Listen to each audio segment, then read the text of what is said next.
general. How difficult was it? Well, okay, so here is the opening screen. Mm-hmm. You'll notice this is all you have is start game. You hit yes, and it says pick a save slot. And I'm like, okay, I started in full screen though, and I'd really like to change sound because it's really loud, and also like, you know, lower resolution and like windowed. And can I not do that yet? Okay, I can't do that yet. So I had to like pick. I had to go in game. You still have to like pick a couple options before you can do that. Then it's a cutscene. And like I had to like skip the cutscene, and then I was allowed to edit all those things. Oh, fun. Yeah, especially because controller isn't supported on it. What? But it sort of is. I had to download a controller emulator for the 360 controller so that the 360 controller could be picked up by this game. What? Yes.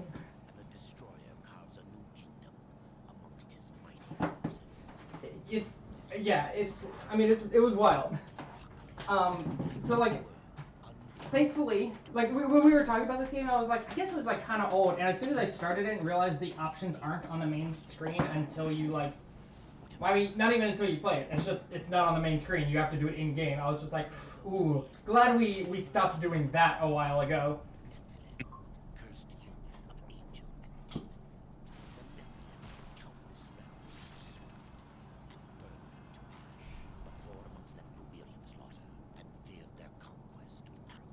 I'm liking the animation so far, although I can't hear much of it. I mean, I definitely have it like fairly low because that opening screen was incredibly loud.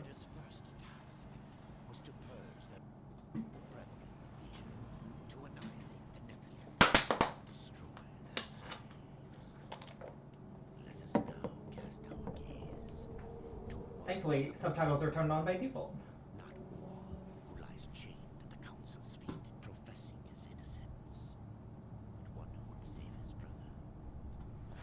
Yeah, so what I know of this game is that War, I guess in the first game, War did a bunch of shit and like was trying to save something, I guess, and got blamed for a lot of the bad stuff that was happening, even though they didn't caused it. So now it's up to us, Death, War's brother, to save Death or save War somehow. And we have a cool horse. E. Ah, yes, we have to resurrect humanity to bargain for War's freedom, I guess. And we're doing this as Death. Yeah, it's wild that... It's great because, like, I don't know what Death and War would be doing if humanity isn't here. I feel like neither of those really do a whole lot.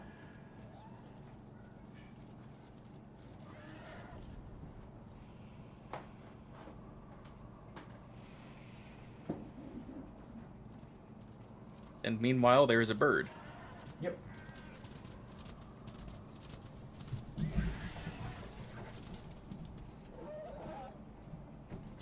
And we don't have a shirt, because we're cool. So when your horse does this, it means you've spurred it too much, and you need to wait for more carrots to generate. Yeah, I think that's generally how it is.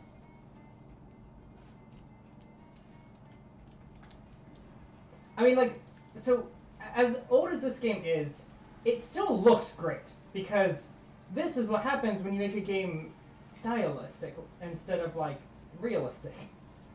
Yeah. This game is, what, 2014? Is that what it was? I don't know. I just pulled that number off the top of my head. I feel like it's older than that, because that was 7 years ago. I would have been 21. 2012. 2012, okay. So almost 10 years old. What other games came around this time? Let's find out. Borderlands 2. Okay, another very good stylistic game. Dishonored. Also stylistic, but in like a completely different way. Far Cry 3. That one went for realism, but honestly, I think it still looks good. It Yeah. didn't go too overboard. Yeah, I think they went for realistic in a way that's like that doesn't require it to be perfect. Yeah. Mass Effect 3. That one definitely did try for realism. Some places it worked really, really well, and some places it hasn't aged well in the slightest. Assassin's Creed 3. That game just didn't do well in the slightest anyway. Yeah. I'll be honest, all the Assassin's Creed games look pretty much exactly the same to me. There are a lot of similarities. 3 just decided to take the whole mechanic where, there are buildings everywhere and you can climb on top of them and do cool stuff to get around enemies and such. They replaced that with trees. Huh. It did not work. Let's see what else. Halo 4. That definitely went overboard on realism. Yeah. But, like, at the very least, at least their, like, main character is, like, in a, like, suit. So, like, there's nothing about, like, faces and stuff that you have to deal with. Yeah, there is that, but I think the big problem with Halo 4 was just that it was too cluttered. They sacrificed the ability to tell what was going on the screen in order to make it look better on a piece by piece basis. That makes some sense. Like, an individual enemy looks good, and an individual piece of terrain looks good, and the shaders and the lights and such look good, but when you put them all together, it's kind of just a mess.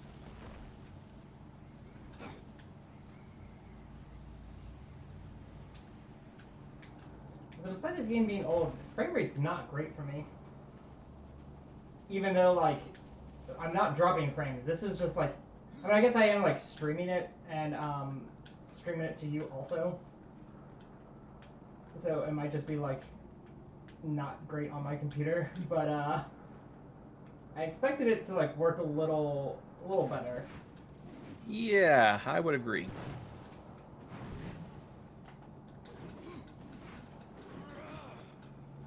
Also, a little sad, I don't think there's a lock-on in this game. You can't Z-target? I don't think so. Well, then how can this be a Zelda-like? This has, I mean, this came out, like, do me a favor, look up when Dark Souls 1 came out.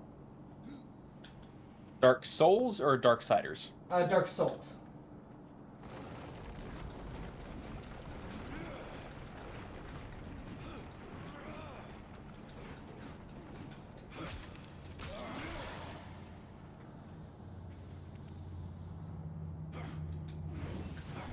Animations still look pretty alright though.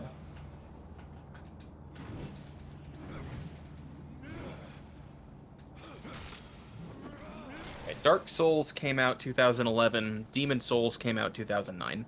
Okay, so I think it must have been around Dark Souls 2 time where every company that makes hack and slash S games were like, maybe we should borrow their targeting system because everyone seems to like that one. Dark Souls 2 was 2014. That sounds about right, honestly.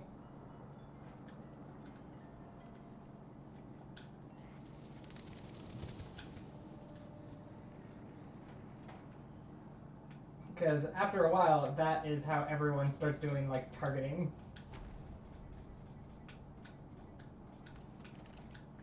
I think targeting just...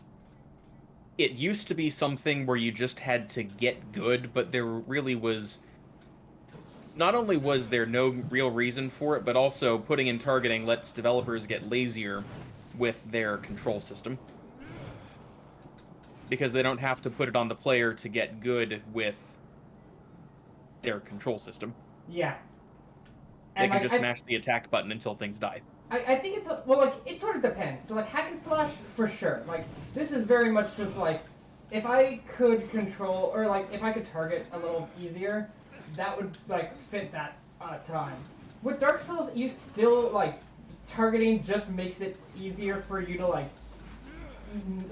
you still have to get good, obviously, but it's a lot less of a like ish. Like getting good is about like how you actually use the controls and the fighting and everything, rather than targeting being an issue. It's like when some games the camera is like an enemy. When you have that fixed and the camera isn't an issue, then you can do so much more. But you know, sometimes it's funny when the camera's your enemy. So something I'm noticing about this is when you're using your sights, they have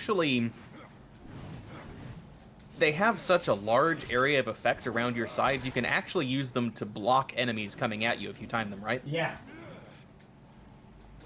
And it like they feel great. Honestly, the fighting in this has felt pretty alright so far.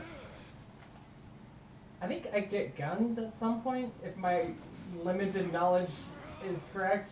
I played this game like around when it came out, and did not get super far before I just like started playing something else, I guess. I don't really remember.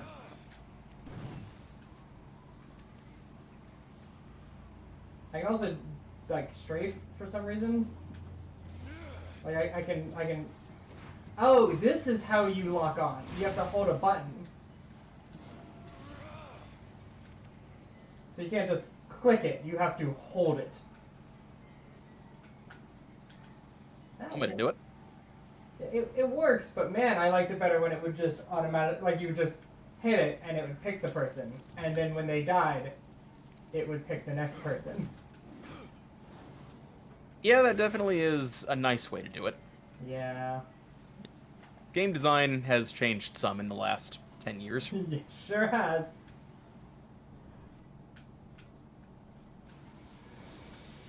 Well, that's the use potion button, it seems.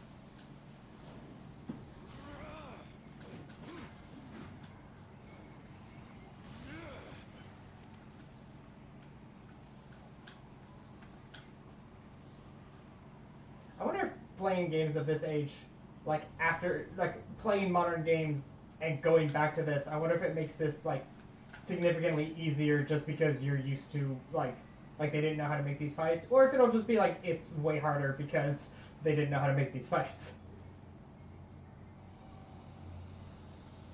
And it can go either way.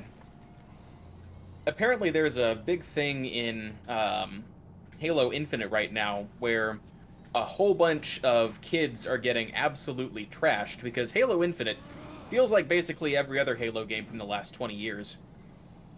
Which means it's about 20 years behind in, you know, shoot 'em up or in shooter game design. Yeah. It still feels good to play, but at the same time, the way these games are designed has changed so much. It's more strategic than it is twitch reflexes. Yeah. But on the bright side, I have seen posts of people being like, how come when people kill me in Halo, they come up and twerk on my body? And everyone's just like, ooh. Oh, you sweet summer child. Oh, is that like, oh, that's what you think it is, huh? How old am I? He's looking at our hands and counting the wrinkles, just like, oh, okay. Like, man, back when I played the original Halo 20 years ago, Yeah. before these kids were born. Yeah. Oh, God.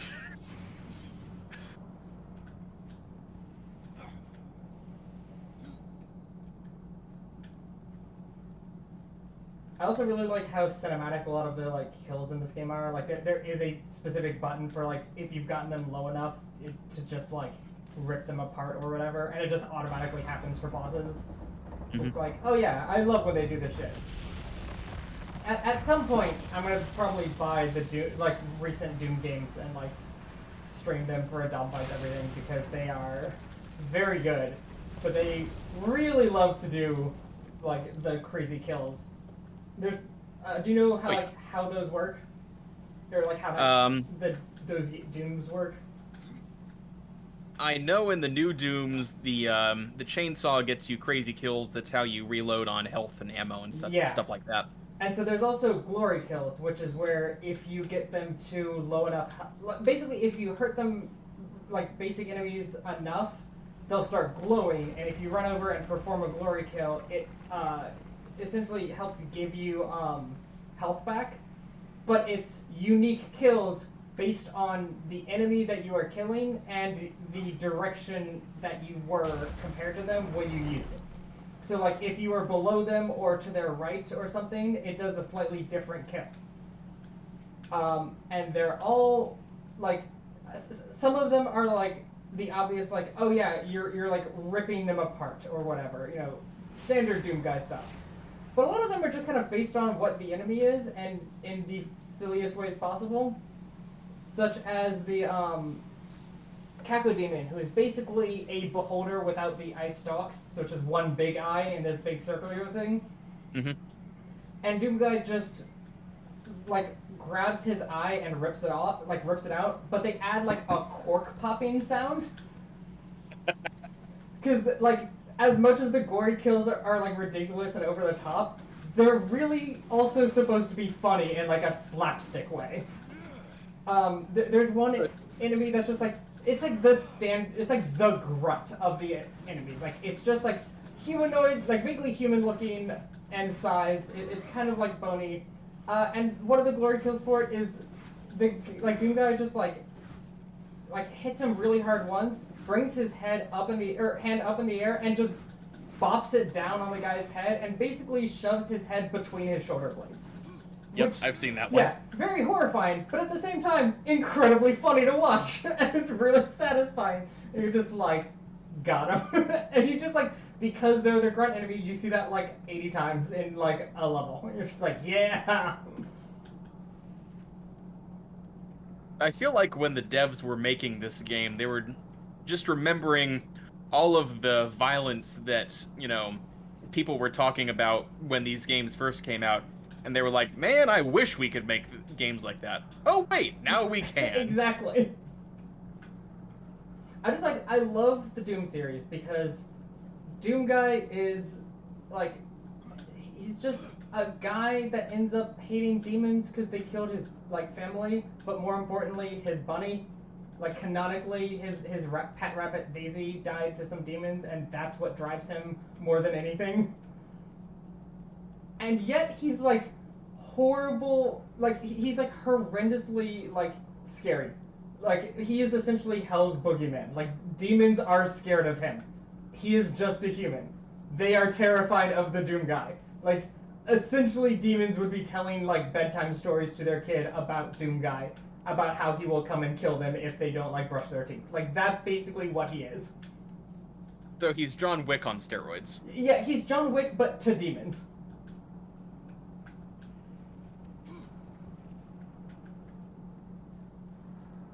And, like, in Doom Eternal, the most recent one, you can, like, play the original Doom on a computer inside of Doomguy's ship that he has. So, Doomguy just has the original Doom games on his computer. Like, Doom 1 and 2. He has just, like, you collect action figures of him and all of the demons that you fight in the game. He just, like, has those for fun. Just, like, how is this character, like, the funniest and best? This guy's old as fuck.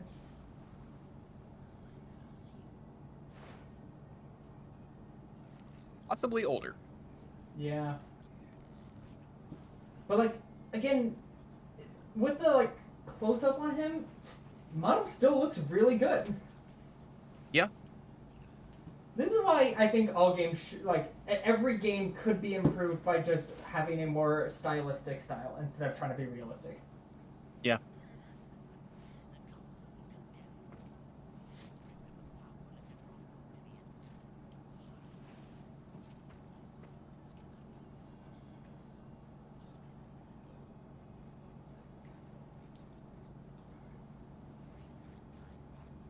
Ah, so I guess war destroyed all of mankind.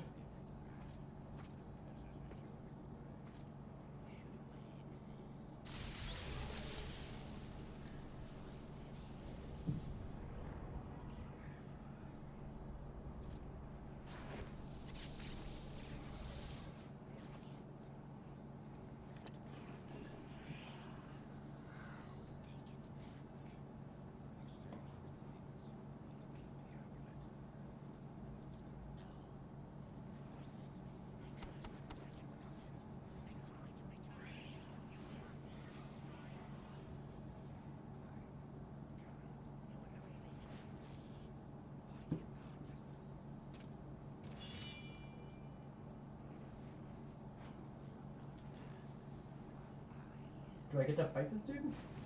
That's not how I thought this was going. Oh, or he... Okay. Also, I'll be honest. Scythe's horrible weapon.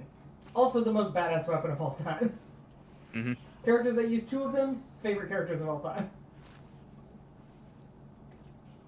We're like a less cool version of Sister Frida from Dark Souls 3.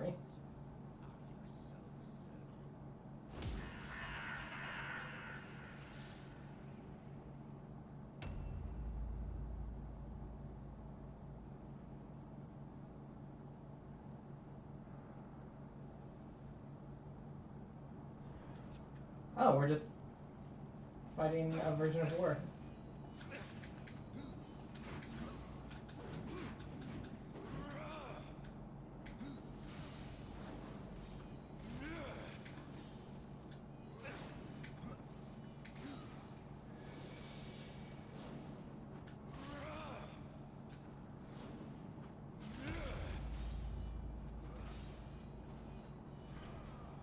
Hammer's very effective, huh?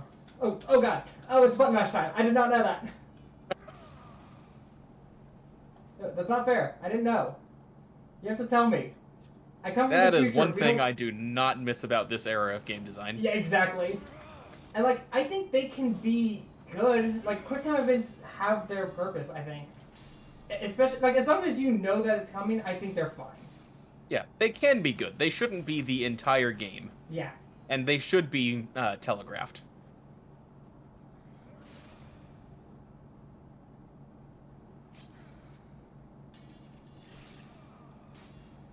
Also, I like that our 2 scythes can turn into 1 scythe.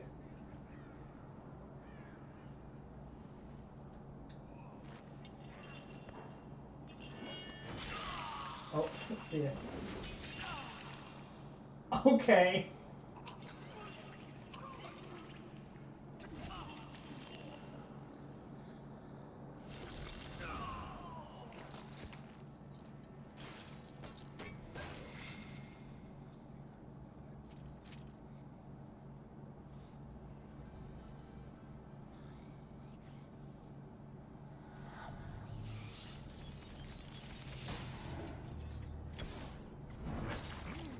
Ow.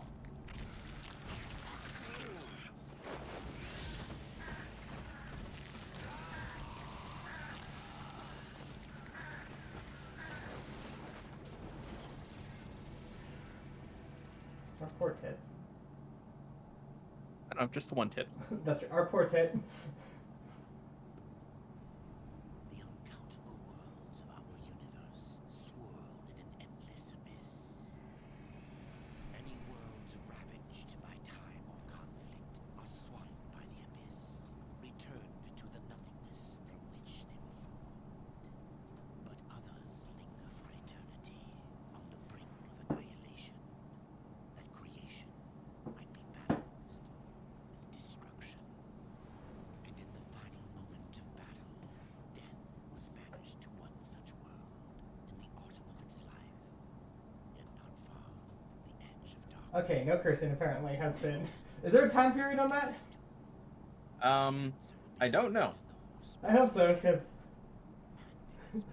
Oh wait, that's dumb. Nope, it's been redeemed. We're not allowed to curse anymore.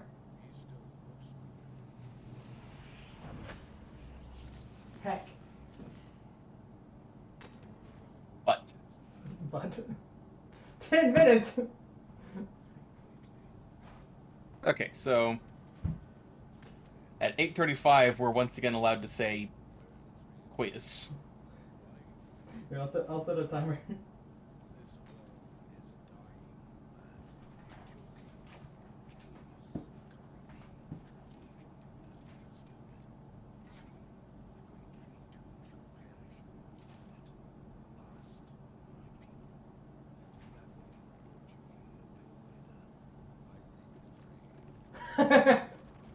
It's like, yeah, I'll take some points. Oh, there go my points.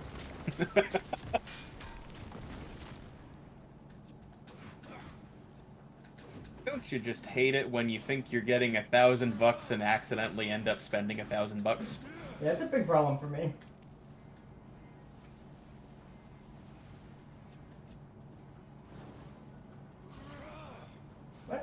and butt are Heck not. and butt are curse. absolutely not curse words. Yeah. And if Tim says that, then like you know that's true.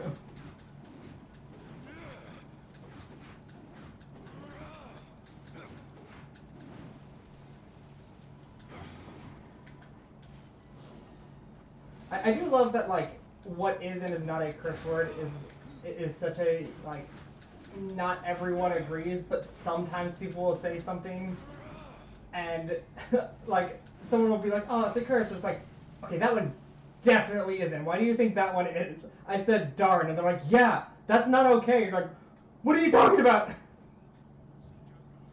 I give you I was the points talking about to make knitting. rules. That's not how it works. What do you say, Tim? I was talking about knitting. That's a thing where darn is appropriate. That's true. But it's like people were like, you can't say Jeez because it's short for Jesus. I'm like, I don't think that's true.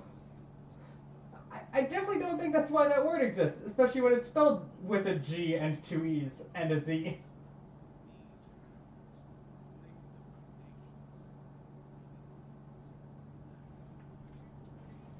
Okay, so although yes, it would say family friendly, I'm gonna go with 90s family friendly, where you could get away with a lot of things. Like when Nala gives like bedroom eyes to Simba and Lion King. You know, technically, coitus is very family friendly because that's where families come from. Yeah. Ban yourself is one of my favorite things that I've ever seen streamers have for like point redemptions. Because like people will get to it and be like they'll redeem it and then like make sure that mods, like if the streamer can't, that mods will be able to get around to it whenever possible. Like they're just like, hey, this is very important to me that I get banned for like redeeming these points. Yeah, got a skill point. Woo!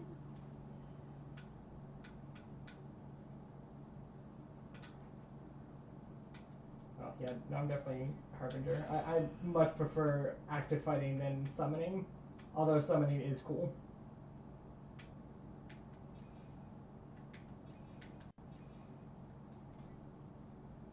Not a flamingo, a kiwi. And Tim is, by Tim's own decision, when Tim brought this up, they said I could be Navi. And so I was just like, okay, cool, I'll just turn Tim into Navi when he's not looking. So that's what Tim is now. Yeah, I deserve this. Yeah. I asked for it even. Oh, cool. Nice. Man, this is an amazing text-to-speech game. How?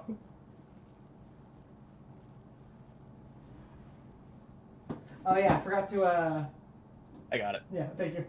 When you said text to speech, I was like, what? And then I looked at it, I was like, oh, tabletop simulator.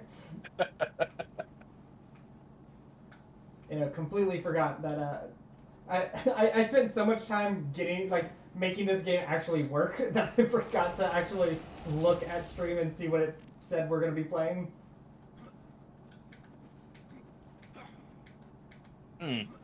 Recommended tags for Darksiders 2. Jewish. Hello? Andorra.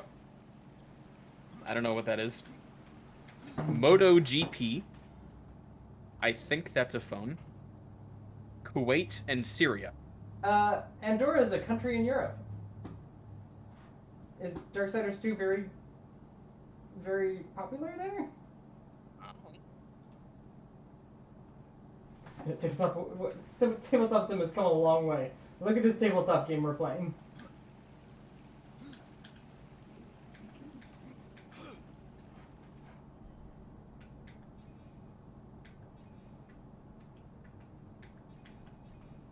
Recommended tag, RPG. Okay, I'll type in RPG. Not found. How? I don't know. Anyway, specs now. Thank you. Also, don't like that right bumper is dodge. Because I keep wanting it to be B. Because A, that's how Dark Souls does it, and also, it just feels better. Yeah, right bumper should not be dodge. Yeah. Yeah, this is Darksiders 2. That's about all I know. I literally did not play like much of this game when I bought it. I think there was a 3. Yeah, there's a 3 and there's Genesis, I think, which I'm guessing is a prequel. Probably. I mean, it makes sense that there was only 4 games, because as far as I know, you play as one of the horsemen in each game.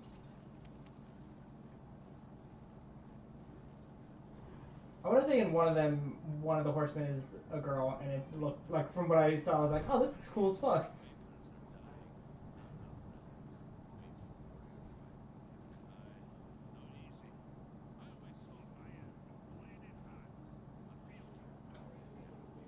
Yeah, in Darksiders 3, you play as Fury. Is that even one of the 4 horsemen? No. Cool. War, famine, pestilence, and death. They were just like, it just makes sense to play as, like, pestilence. It's not very good gameplay.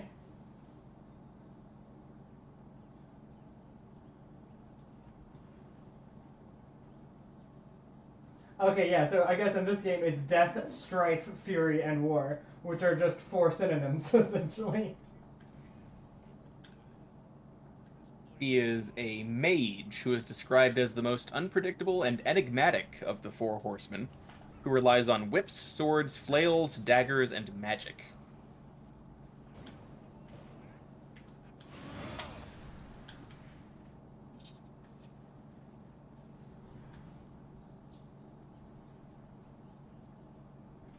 Oh, I didn't know fury was, like, also a name for pestilence.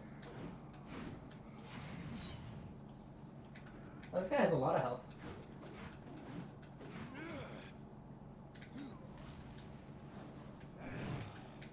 Darksiders Genesis came out last year. Oh, really? I had no idea it was still going. And you're right that Strife is the protagonist, and he has guns. That sounds right.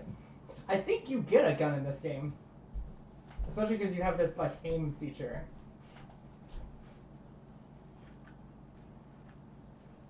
I don't know why I'm, like, running over here. The map should tell me where I need to go, because that purple circle is my crow dust, and I think it, like, just always moves towards objectives for you. Which is actually very cool. One way to do it. Yeah.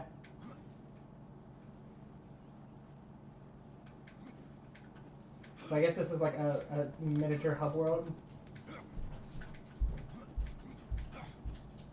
Looks like the gameplay changed substantially for Genesis. It's actually played top-down because guns are your primary weapon. So it's a shmup? It might be a shmup. Huh. Except when you're playing co-op, because then the other person plays war, which is still hack and slash. That makes sense. Also, new favorite character. Very tall, very cool lady, blindfold, not afraid of death. Instantly the best.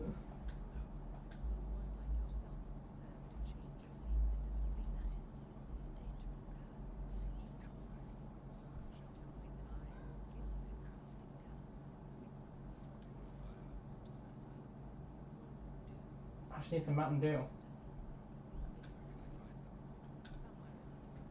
Just get back, like, I only have Baja Blast. Like, oh, it'll work.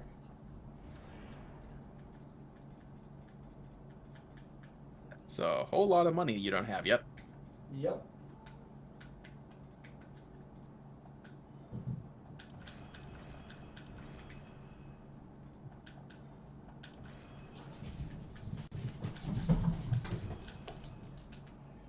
I hear a stampede. Yep. That would be 2 very dumb animals whom I love with all my heart. Conquest is another name for pestilence. It's just so funny because, fuck yeah, we can say fuck again.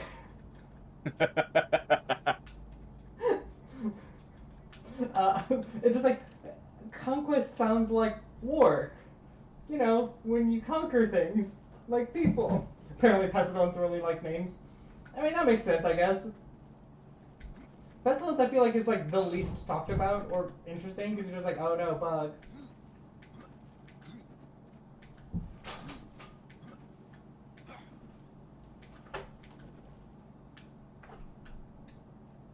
I think it's not just bugs, it's also like disease and such. Oh, cool, I can check my inbox. Why is You can see if someone sent you an email in this 10-year-old game. Why is this a thing? I mean, I guess maybe this is also like if you get bought like DLC and it has like, you know, items for you, something like that.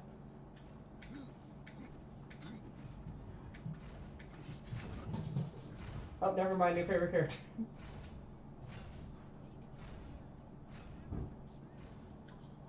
I'm starting to think you just like big, strong women. Yeah, Tim, I don't know why you're just now thinking that. This has been, like, I have announced this as many times as possible.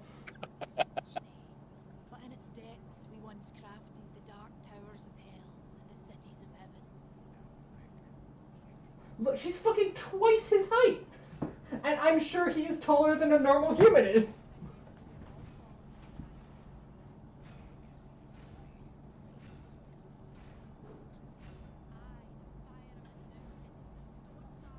See, like, I don't know, conquest still sounds like aggression and cunning, though, than, like, slow, inevitable death. Okay, so apparently the mail system in this game lets you send and receive weapons and armor from your friends. That's so funny.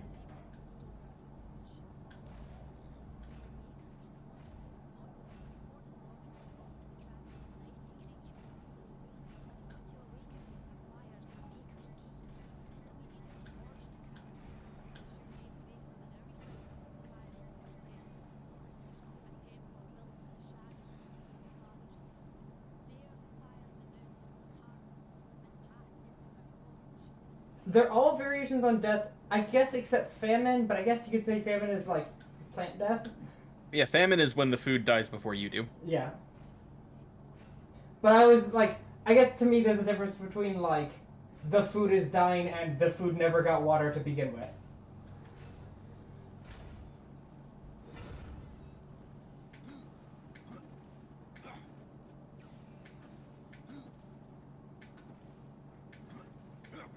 Dwarf lady was like Elsa, something like that. Ah, damn.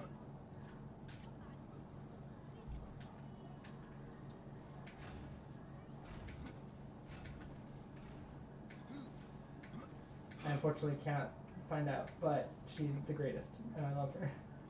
I like how just utterly unimpressed everyone is by you. Yeah, because they're like, oh, hi, Death, and I'm like, I have to like look up to see anybody because they're twice my height. And it's like, oh yeah, Death, of course. We're the makers. We make the things that you kill, and you're just like, yeah, I guess you just make more things, huh? Alia. Okay, I was close.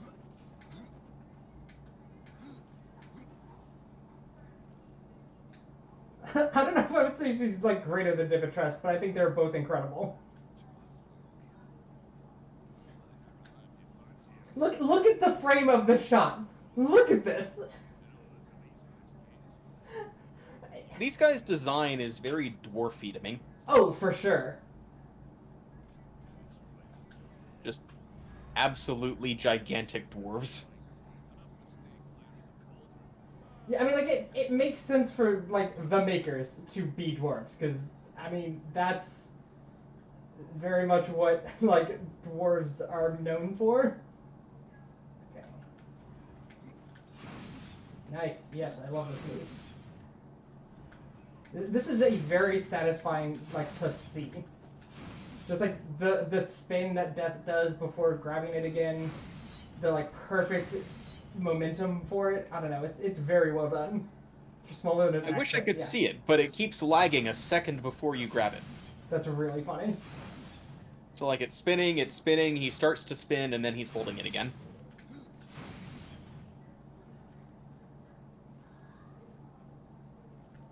Yeah, the idea of Norse dwarves being just absolutely massive is really good.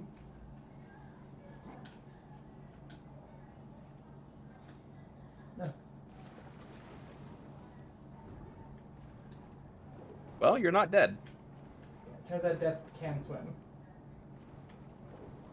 It is like really funny to play Death in a game because you can just, I mean, you can die.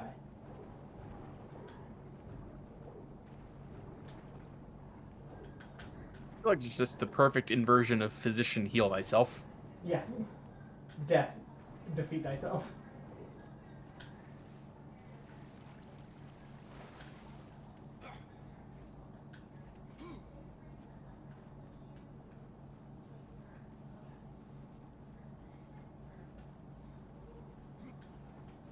I wonder how hidden the secrets in this game are.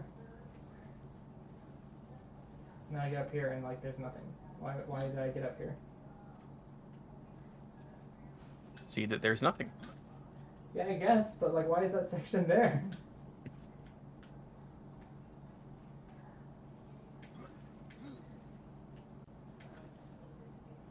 I do think it would be really funny in like a D&D type fantasy game where you have dwarves. Like allow characters to play the dwarves and then you go find like the primordial dwarves and they're just like 8 times your size. And you're just like, what happened to us? What do we do?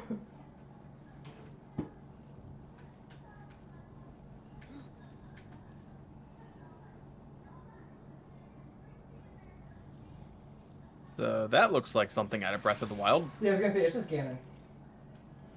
But like the Breath of the Wild Ganon, so like the least interesting one kind.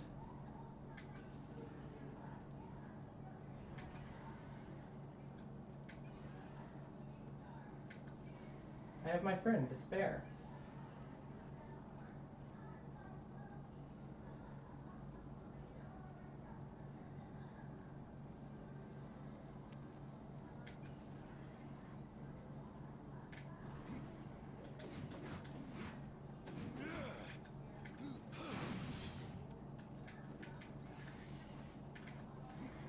Also, getting on and off the horse looks very good too. And it doesn't like stop your momentum in any way.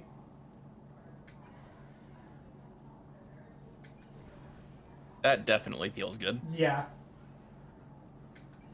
As soon as I did it the first time, I was like, yep, yeah, I remember how good this felt. Don't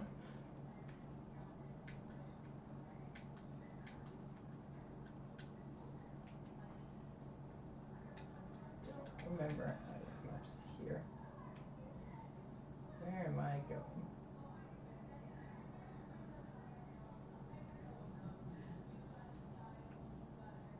Ah. Drench Fort. Very far. That is an interesting name. What was it? Wrench Fort? Drench Fort, bottom left. Oh, yeah, the Drench Fort. And the fjord.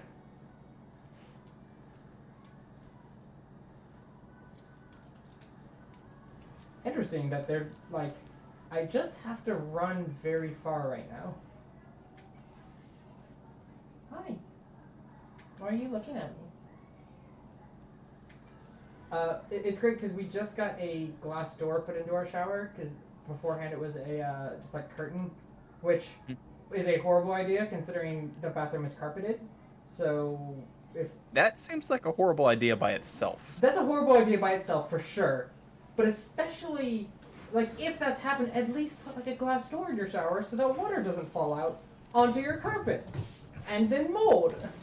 Like it seems like a very strange choice.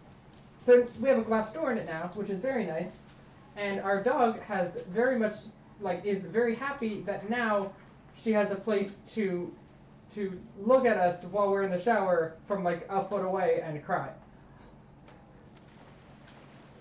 And so like we'll be in the shower and just look over and she's just like a foot away from us, shaking and looking at us, and we're just like, do you mind?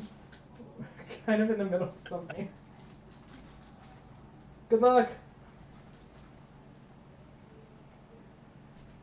I think our cat is actually worried about us when we're in the shower to the point where if she can get into the bathroom because someone opens the door, she'll actually poke her head into the shower, and then after we get out, she'll always get in and inspect it, like, to see what was going on in there. I do like when animals are just like, oh, are you okay? You were in the water. I know how bad the water must be. I also hate the water. Nope, nope, that's not it. Nope.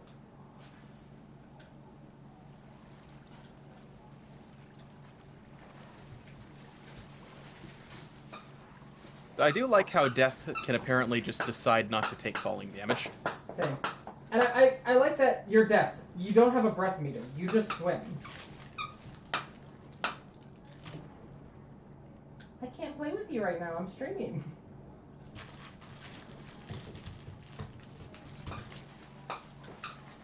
She's like, I don't know what streaming is, so I'm just gonna keep trying to play.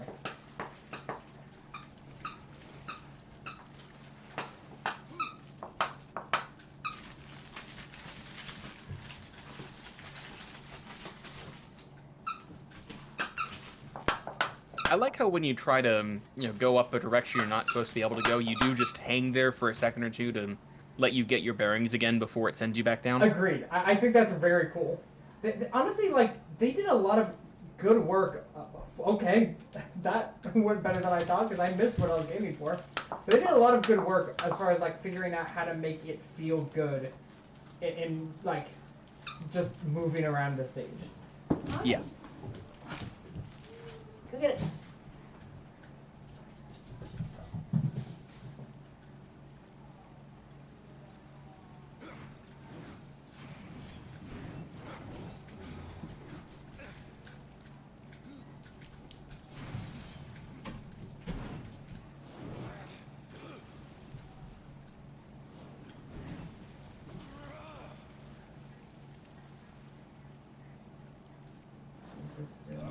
Oh, okay.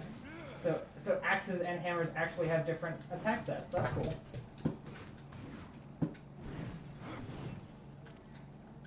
I did not expect that. Yeah, me neither. Especially because like they are both similarly sized, so it would have felt completely fine if they just were like slightly different looking, or if like one was slower but they still did the same animations. Also, I do really love Death just summoning like spectral hands to like open doors and stuff.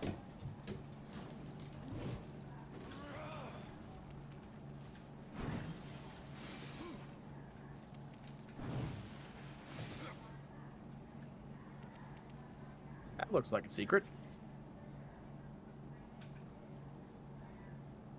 I meant to grab that chest up top first, but secret chest by accidentally falling down.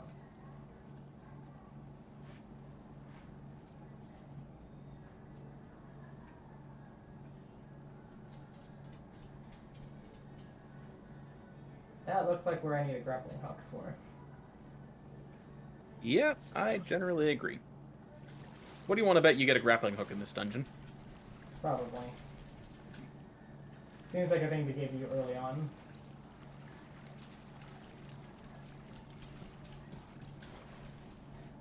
By the way, so I've been playing Metroid Prime 3 recently with my wife. We've played through 1 and 2.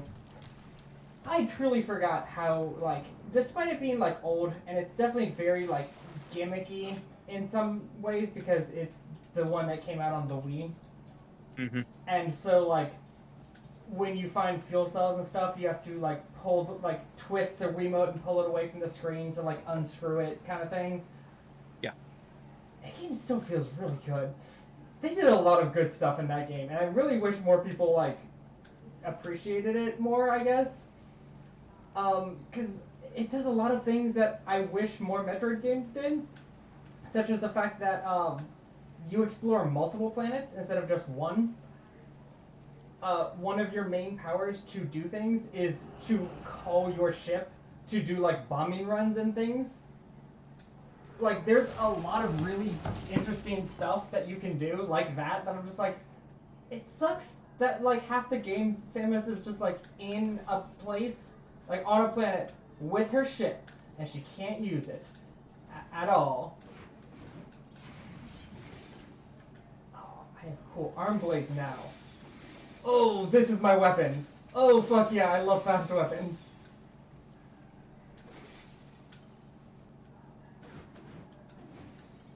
Alex wants us to wish them luck because they're heading into a tough boss battle.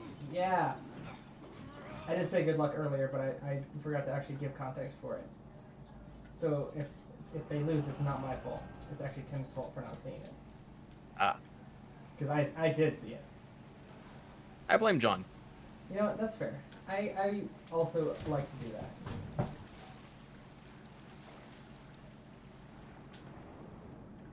Actually, you know what? We haven't blamed Ray for anything in a while. Yeah, let's do that. Yeah, Alex, if you lose, it's Ray's fault. Yeah. Hi, ma'am. I'm still in the middle of a stream, though. Well, yes, but consider. Dog. Yeah, apparently.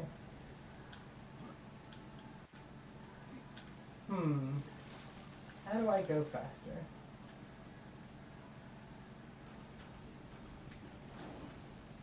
Oh no, I didn't have to wait till it's at the top maybe.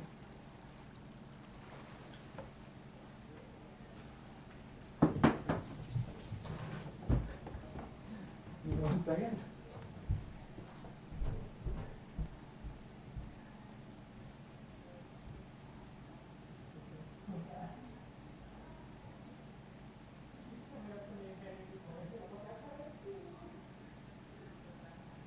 Exactly.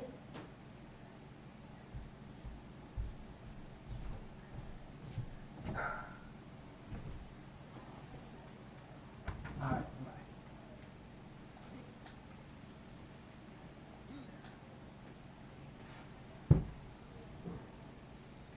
What game are you playing?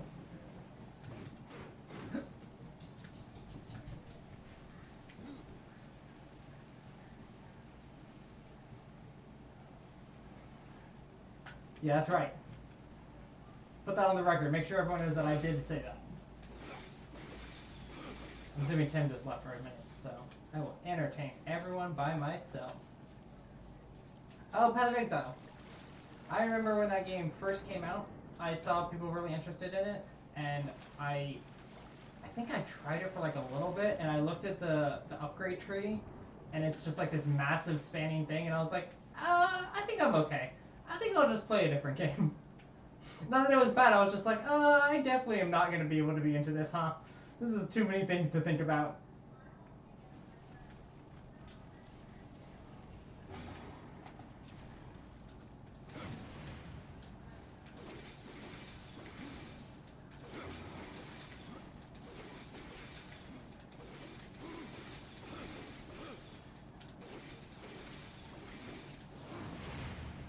Yes, this feels so good.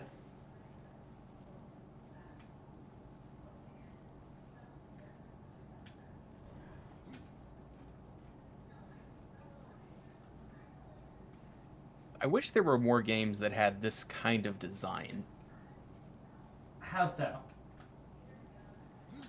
Wide open platforming with occasional hack and slash rather than just one or the other. I agree.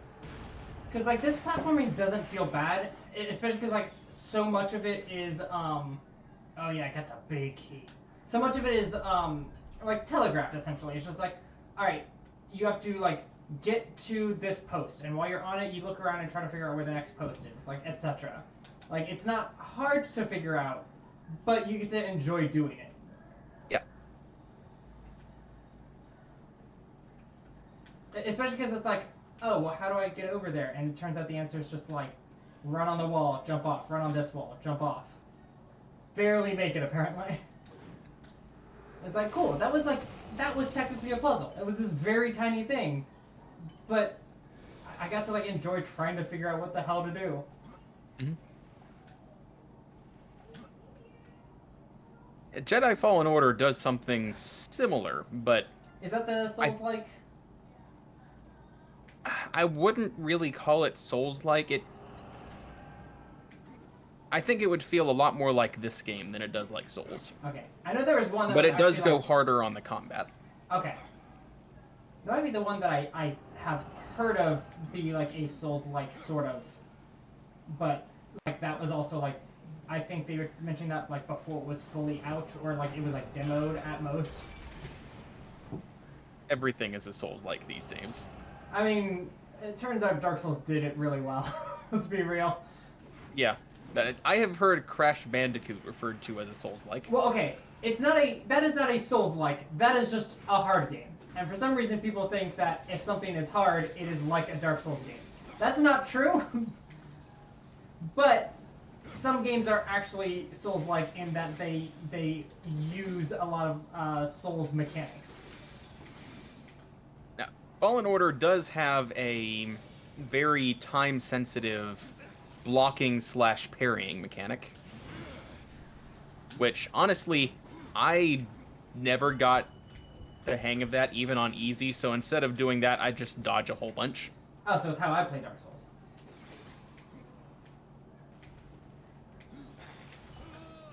Ow. Did Death die? Yeah, that guy really got me. Interesting thing about the health pushes in this game, they heal over time. Ah. So, use them in advance. Yeah, that's...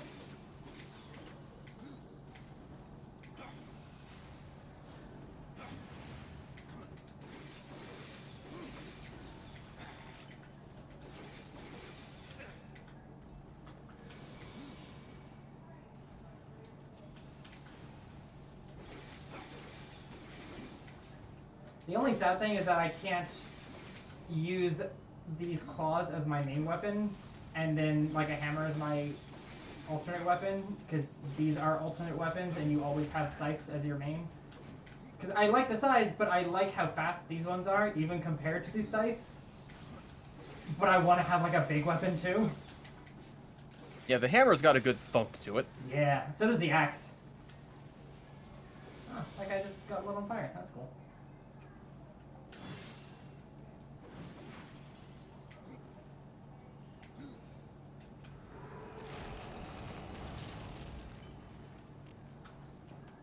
Alright.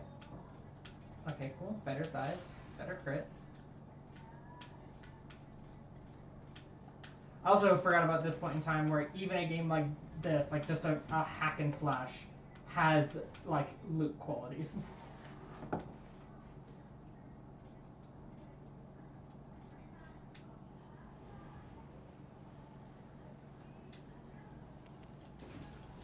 I wonder how much crafting this game does, because that could be a reason why they let you trade stuff with your friends.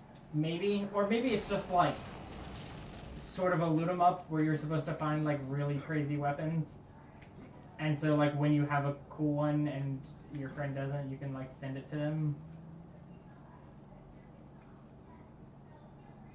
I don't know. It is just generally wild that you can do that.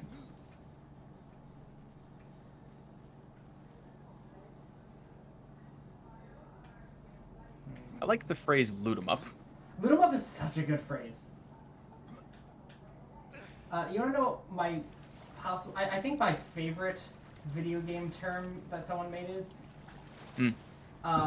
abilities, which is when you start a game like Metroid with your abilities and then they get knocked out of you. Yeah. It's an abilities. I think the original Assassin's Creed did that. Did it really? Mm-hmm. That's wild.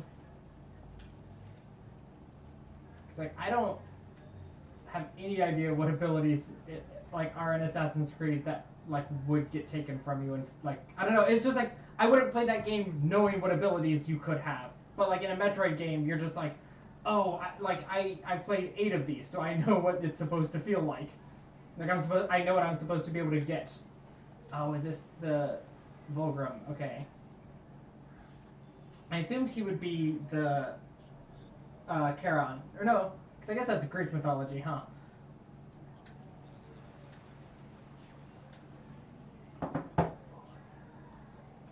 Because I think this guy's a unique shopkeeper, but he uses... Like, you have to pay him with, like, coins for the dead. Or, like, fairy coins.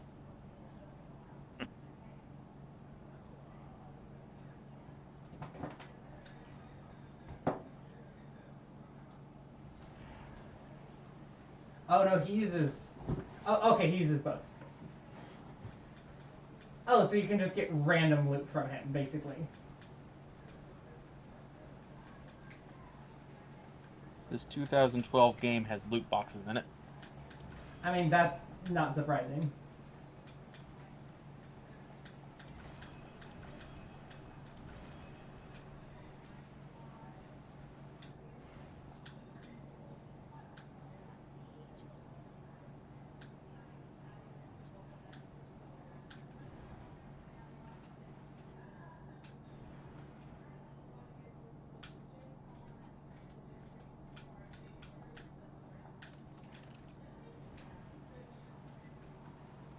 Yeah.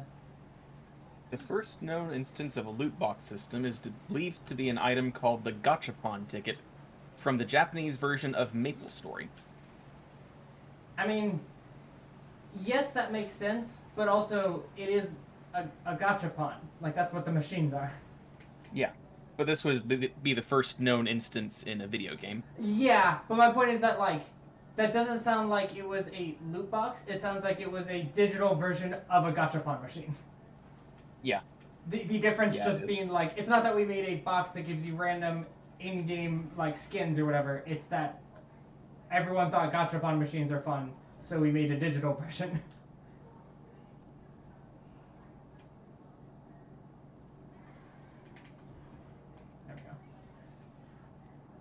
One of the first games to introduce loot box-like mechanics was FIFA 09.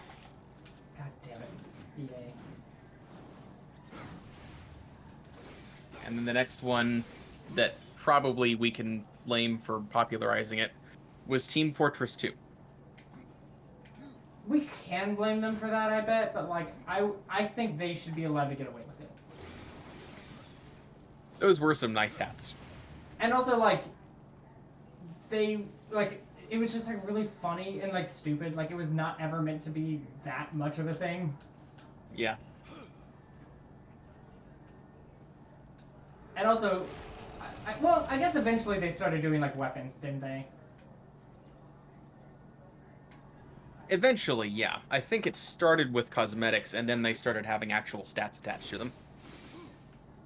Yeah, because until then, I wish I knew how to get that. Until then, like, it was entirely cosmetic, and in which case, go for it. I think cosmetic specifics should be the only thing that loot boxes are, like, for. Yeah, And I that's agree. even if, like, if they even, like, should be there to begin with.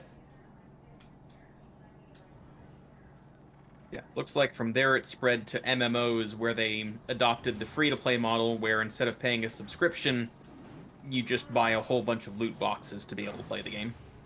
Which is real weird feeling. Yeah, the first two that did that apparently were Star Trek Online and Lord of the Rings Online. Those might have been by the same people, actually.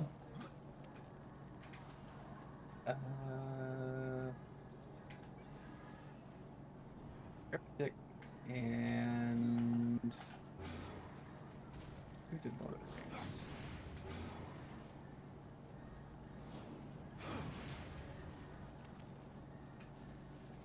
Turbine. Oh, Irvine did Lord. Oh, that's right. That's right. Or Turbine, yeah, because they did. I forgot that people who did D&D Online also did Lord of the Rings Online. But that one It did does not seem a last. little redundant. Yeah.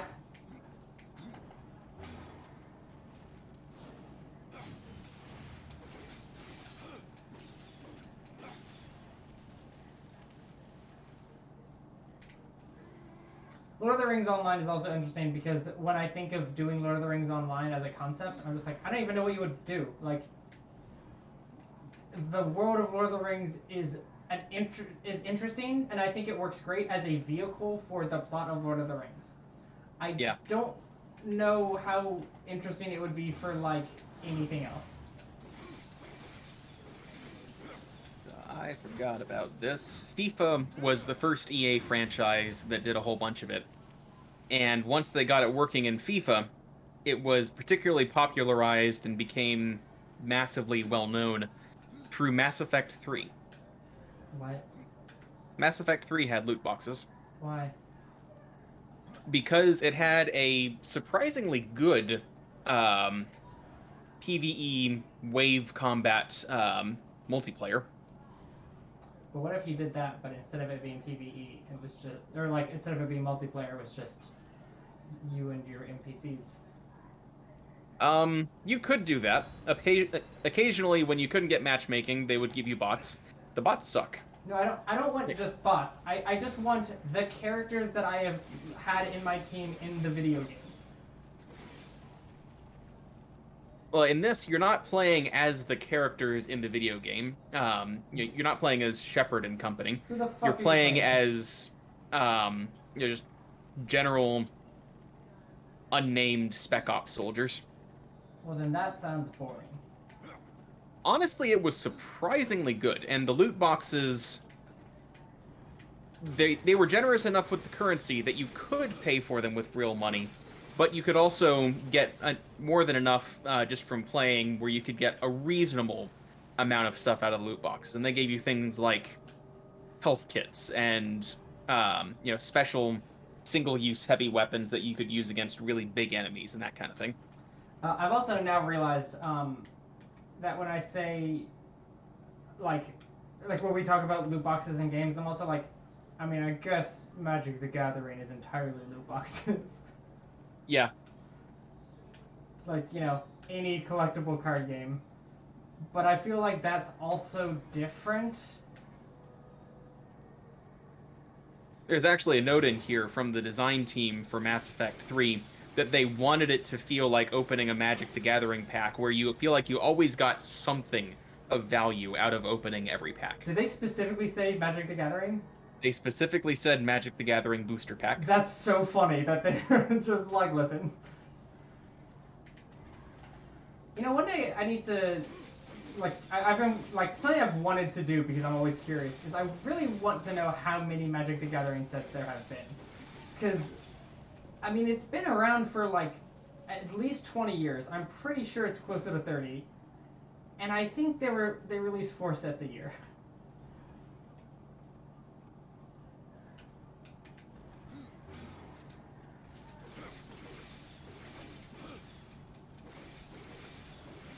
Tim, do you know about the Magic the Gathering unsets? No, I don't. But what I do have here in front of me is a list of every Magic the Gathering set ever to be released, current as of September of this year. Does it say how many? No, but I can count them. It does say there have been well over 100. Yeah, okay, good. That's about what I thought. And now, there are some repeat cards, obviously. Like, some cards get reprinted. And there's also, every year there's a core set, which, is just reprints. There's nothing new in them, but it's to, give you what you need to play that new set, or that new year's worth of standard. Mm-hmm. So the unsets are one of the greatest concepts of all time. Not a single card in them is tournament legal in any way. They're called the unsets because they're unhinged or unglued, stuff like that. I think there's only been a couple of them so far. Unstable, unhinged, unglued. Yeah, it's just those 3. And they are the absolute funniest possible thing. It's basically everyone from the Magic the Gathering team says, hey, this set's not going to be tournament legal in any way. It doesn't have to follow actual Magic the Gathering lore. What kind of dumb shit can we do? And so they just started they just make very weird, interesting mechanics and cards and things like that. The Unstable set had it's one of its main mechanics was chimeras cards. So you had a card called Adorable Kitten, right? And so there was a break down the card after the word adorable. And so it has on the left side, when this creature enters the battlefield, comma, and then on the right side, roll a 6-sided die, you gain life equal to the result, etc. But you could then take a different card, such as half kitten, half blank, or humming dash, and then nothing. So you take that humming, put it on top of the adorable kitten, and you now have a humming kitten, which now says, humming says, whatever you attack with 2 or more creatures, comma, and the adorable kitten had roll a 6-sided die, you gain life equal to its health. So now, you created the chimera that when you attack with 2 or more creatures, you roll a die and gain life equal to its health, or to what you rolled. And so you just made these weird creatures, but one of them is half kitten, half blank, which you could apply to the adorable kitten. So now it's half kitten, which has different stats than the kitten did. There's also the Knights of the Kitchen Sink. But it was just, that was the whole point of it. They were just really weird, crazy cards. A lot of them are just stuff. One of them is I'm rubber, you're glue.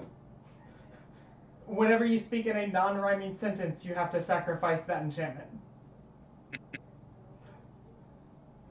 But as long as you continue to do so, anytime someone targets you with a spell or ability, it bounces off of you and they get targeted by it. Like, they were just, there's a card called Censorship, and it just has, like, censor bars all over the card, and you can't see, like, half the text. Please tell me what that does is it lets you remove text from other people's cards. It's actually, it isn't, but it does still maintain a sense of censorship, which is you choose a word. You don't have to say what the word is, but you choose one. And whenever a player says that word, they take 2 damage. So if you also say the word, you take 2 damage. But only if they can prove you said it. Yeah, so I guess you do say it out loud when you put it down. Let's see. There's also, like, I believe. Oh, I forgot they have Clam I Am as a character, or is a creature. There's a lot of clams in the first set. There's Clambassadors, a clam session instead of a jam session, so it's a bunch of clams on, like, instruments. You know what the worst censorship word would be? Tap. Yeah.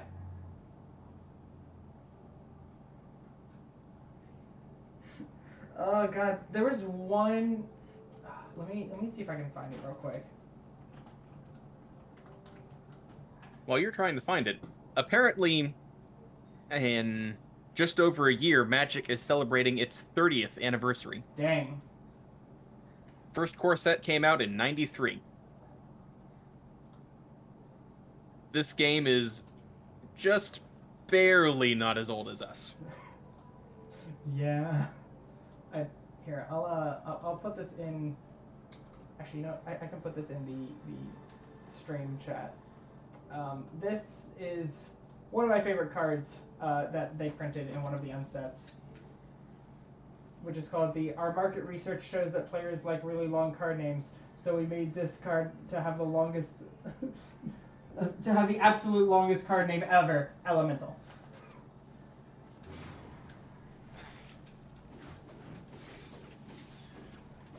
2/2. It's not even, like, in any way good. Why did they make this card?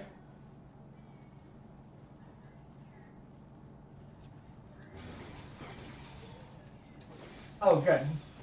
And it's, like, I love, they keep having, like, these sets have a lot of stuff that's, like, effects that do things based on the card art of other cards. Like, I'm almost certain at some point they had a card that, like, blocks or, like, does more damage to cards that have, like, characters with beards in them. So you have to, like, really examine some of the card art to see if you're actually going to be able to, like, block them. Apparently, the Unglued set was released in 1998. Yeah, it's old. Yep. I don't remember if that's the one with Andrew Garfield in it. 98? I don't think so. Well, Andrew Garfield is one of the creators of. It's not Andrew Garfield. What's his name? God damn it. I'm trying to think of the name of the people who. It's not going to be anything close at this point. I don't know why I think Andrew Garfield. Yeah, Andrew Garfield was the name of the actor from Spider-Man after Tobey Maguire. Richard Garfield. Okay, at least the last name is the same, so I can, like, have a reason to have said that name horribly incorrectly.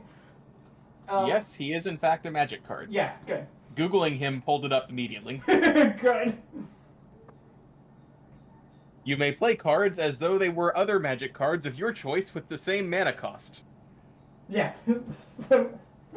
So you're just trading out cards because that card's Andrew Garfield, or dang it, Richard Garfield. I hate that I know his name just enough to know his last name and then not be able to remember his first name. They also, I think that set also had the good Goblin Bowling Team. That's a great card. they had the like main player types. Oh, damn it, Tim, you would love this card. Mhm. It is a card called Elvish Impersonators. Oh boy. I just love that in general. Just Elvish Impersonators, not Elvis. Elvish.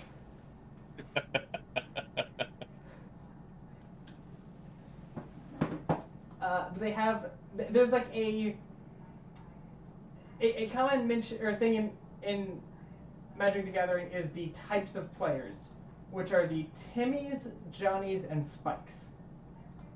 I believe, yeah, Timmies are the ones that like to play really big creatures. You just win by just having a lot of creatures. They're usually green players. Got yeah, that is it. They play green decks. I believe I'm trying to remember which one is for Johnny and which one is Spike. One of them likes playing like very big like combos. So blue red. Man, it's like it's not even necessarily blue red. It's just like the kind of decks where you have like 17 cards that if you play them in order, you win the game automatically. Is one of them called Exodia? Yeah, it's the Exodia deck player. That's basically what it is. Man.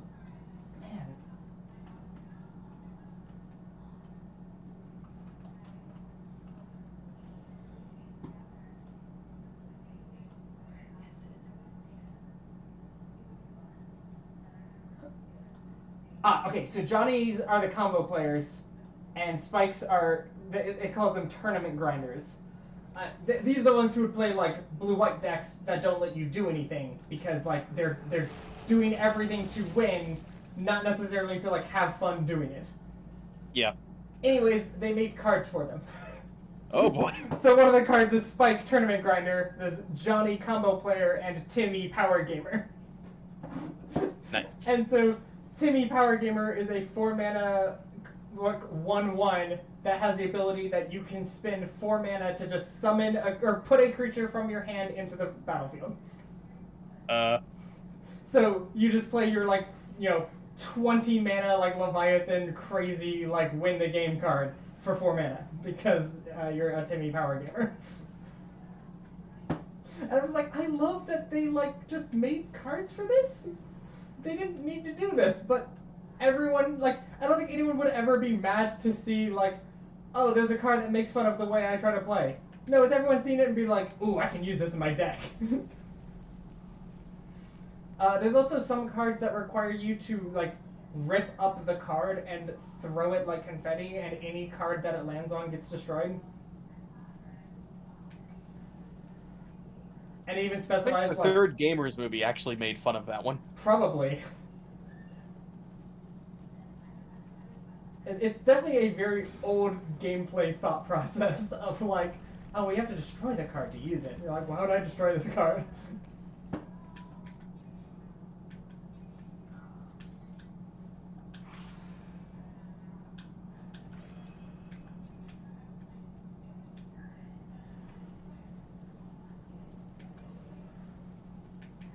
Where's the treasure? I want the treasure.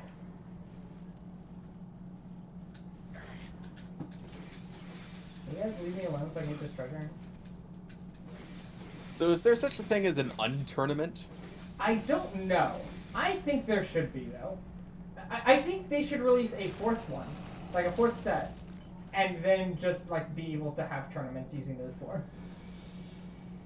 The unfortunate downside, I guess, is that generally the sets don't work together because they have mechanics that are just from that set. But I guess regular sets kind of do that anyways, so you could still make it work fine.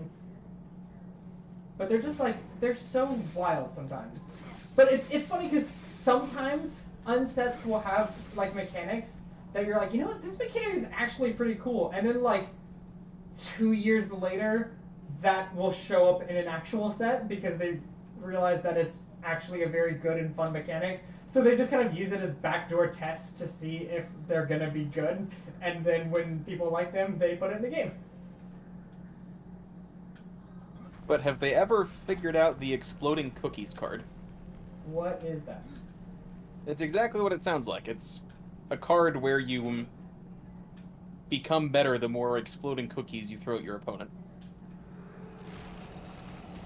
It does not currently exist, but it was hypothesized in a YouTube video previously that was sponsored by Magic the Gathering, so I highly suspect that they're well aware of its existence. Yeah, I'm sure that like if it was big enough, they would like actually make a card of that at some point, or like a joke card about it. Yeah, you know Joe Cap? No. I can almost guarantee you've seen some of his stuff, like Crap Guide to D&D. No. Well, you need to see that, because you would absolutely love it. I And don't he know. did a sponsored video by Magic the Gathering Online. I mean, oh, I was about to say MTGA is good, and I realized you said online, which is not MTG Arena. That's online, and whoo boy was that a program. It might have been Arena. It was Magic the Gathering that doesn't have physical cards, and you do it on a computer. I mean, like, so Magic the Gathering Online exists, and so does Arena. Arena is the recent version. Online is what was before that.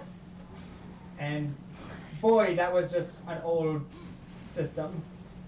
Okay, this would be Arena then, because it's only a year. The video is only a year or two old. Then that's Arena. Who Arena And it was is sponsored. smooth. It was sponsored by Wizards of the Coast. Like the whole video was. Yeah, it sounds right.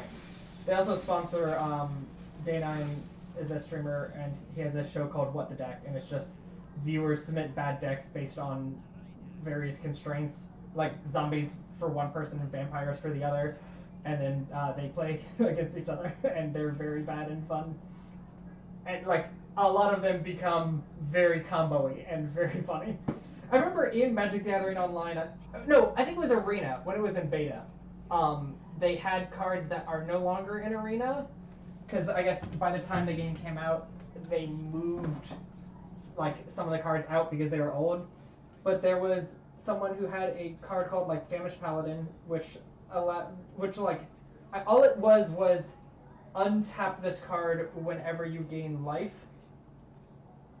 They had a card that gives a creature lifesteal, and they had a card that you could equip to a creature, and you could tap the creature to make it deal 1 damage to your opponent. Which, because it had Lightsteal, untapped the creature, which allowed them to tap it to deal 1 damage to me, which was Lifesteal. So it gave them life and untapped their creature, which allowed them to tap it. And so I just sat there and watched for like 30 seconds while they just did 1 damage to me until I died, because I was not a blue player, so I couldn't just stop them. And I was just like, huh, I hate this. I'd love beta.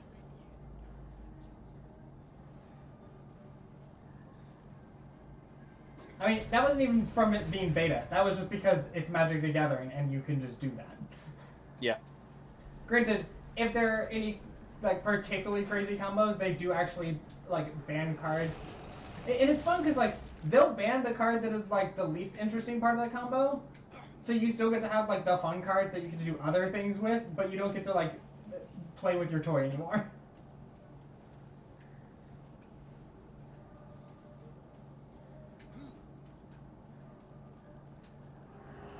Also, I have no idea what that guy said to me, so I really hope I'm still in the right place by going here.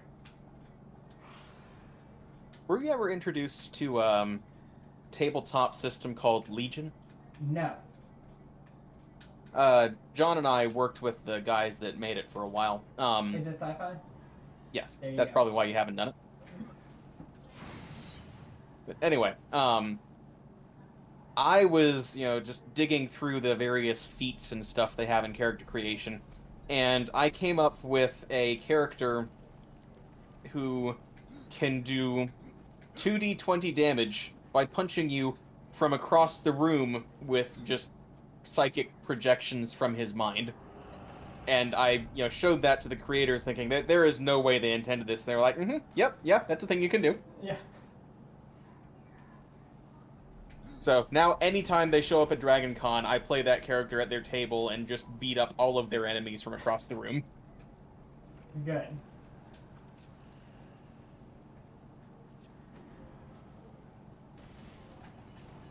It's like my favorite character I ever like theory crafted and like played a little of, but didn't get a chance to like play a full campaign with him. Was like it was a like it had like 4 classes and like very like bizarre like ridiculousness to just give them the ability to have like 50 something strength. I think it was like over 40 strength before items. And it was like let's see. It was 1 level of barbarian, a couple levels of sorcerer with the it was like a doubled bloodline. I can't remember what the name of it is. Basically, you had like 2 different bloodlines that you like. Each level you would pick powers from, but you took like a penalty to your will save because your mind was split or whatever. Mm-hmm. But you know, I didn't really care because I would have 50 strength.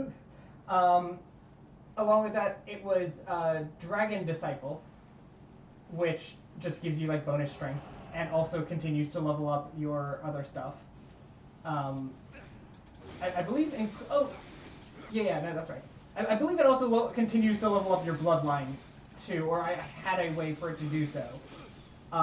And like the bloodlines that I picked were Draconic because I had to have that to get Dragon Disciple, and there was like a rule for Orcish bloodlines, which allowed you to have like it just gives you bonus strength.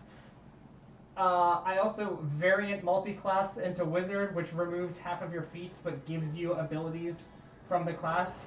And one of the abilities is Transmutation Wizard, which allows you to pick 1 stat and you get a bonus to that stat up to like +5. And like once you hit level 20, and because this is a variant multi-class, even though I have no levels in Wizard, it still considers me to get up to 20, I believe. I could pick like 2 stats, so I could also have Constitution. So it's just like a Sorcerer, Wizard, Barbarian, Dragon Disciple. And also, because I had a level of Barbarian, you get +10 move speed, which means that I was free to pick a very good race that has reduced move speed, like Merfolk, which gives you Strength, Constitution, and Charisma, but you only have 15 move speed. But hey, I have Barbarian, so I actually have 25 move speed, which is just barely slower than a human. So it's perfectly usable in battle. And it just like kept going from there, and I just had like all kinds of crazy bullshit just to be like, yep, I have like 80 strength. I can't really like do much besides like hit things really hard, but man, can I hit things really hard. Yeah, after that time, you decided to play like immaterial cat, just a psionic ghost cat in one of my games. You have been my go-to person for fun bullshit. Cause like I don't love like the cat idea nearly as much now. I'm just like I think there's like significantly more interesting things I could have done with that I wish I had thought of. Oh, there are, but also that was 10 years ago. Yeah, exactly. But boy, do I love making some real dumb bullshit in these games. Not just like really high stats, but also like one of my favorite characters I played was Zero, the gnome bard that just I've never had my dice love more. Like I don't mean this character always rolled 18 and above. I mean the dice knew what I was good at and always rolled well, and knew what I was bad at and always rolled bad. It knew how the character should be played and chose to play it like that. Knowledge rolls, 15 and above every time. Anything wisdom based, because like I had like 4 wisdom, so like perception checks were like a -3, and I like frequently rolled 3 or below. I would get negatives. My team was just like, everyone sees like or like hears roaring or like growling in the bushes. I'm like, do I hear that? And roll. I'm like, does a -2 let me hear? He's like, everyone but Dom hears growling in the bushes. And I'm just like, yeah, that's right. Never overestimate me. Weren't you the one who showed me how to make the fighter who can punch through brick walls with his hands and thinks wood is the strongest thing in the world? Yep. Brawler is one of my favorite classes because it's like, it is like, hey, you want to be a monk, but instead of being about like the weird like mystical parts of monk, you're just about the like punching things well. Like you're just a tavern brawler essentially. And you know what tavern brawlers are like good at in fights? Like breaking your armor and knocking you down and like all these maneuvers and things like that. So yeah, let's just break their armor and shit off. So yeah, you took a great twist with it where you're like, yeah, I think like wood is a strong substance because it's harder to break through than stone. Even though it's not, it still should have been like both of them easy. But I love that you just like went with that.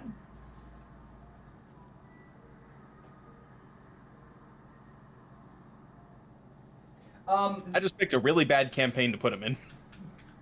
I mean, yeah, that you did. I'm not gonna lie, that is very much what happened. I think Zero has actually been in multiple campaigns. He is one of my few reoccurring characters. The other reoccurring character I have is one that I've never actually played.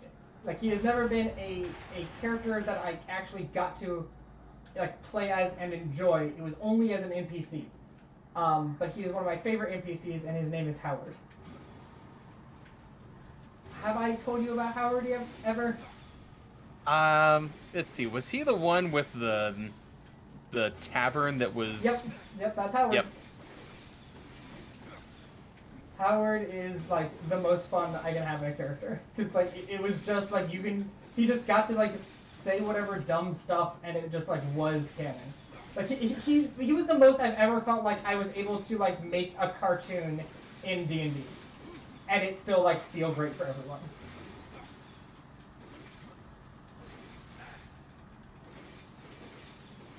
Did you ever play the Deadpool game, the hack and slash? No, but I think I watched someone play it once, and like it seemed pretty good. It is a very fun game until you get to like the last level or two, and I'm getting some Deadpool vibes from this right now. And the reason for that is it had a bad habit of taking things that used to be mini bosses and just throwing them at you as regular enemies, which is fine in, you know, what you're doing right now, where there's just one and then a couple smaller mooks. But when they start putting 5 of them on the field at once, that's when things start to feel bad. Yeah. Oh, so I have a button to like make dust just like show me which way to go. That's cool. Because like I think a lot of games will do that, and like even Dark Souls sometimes will make bosses, like literal bosses, not just mini bosses, characters that had a giant health bar, and just make you fight them again. But like now they're just a regular enemy. But you only see like one of them again ever. They did this in 3 with the Dragon Slayer armor, and you just like see him somewhere. You're just like, wait a second, no. We already did this. Why are you here? I already killed you. Yeah, you had a health bar. Like you're not supposed to like be here.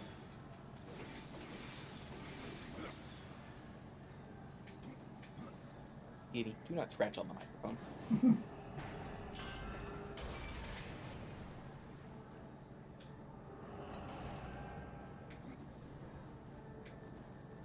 Oh yeah, now we're Legend of Zelda time. Ah, yes. Time to ponder your orb. Yes, here I go. Orb, pondered.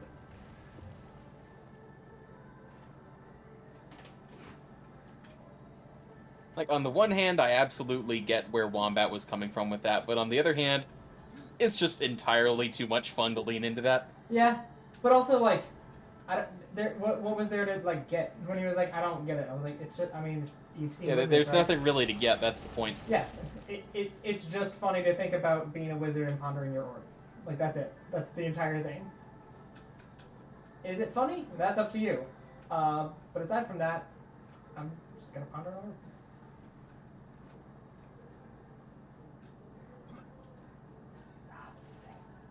I have to go all the way over.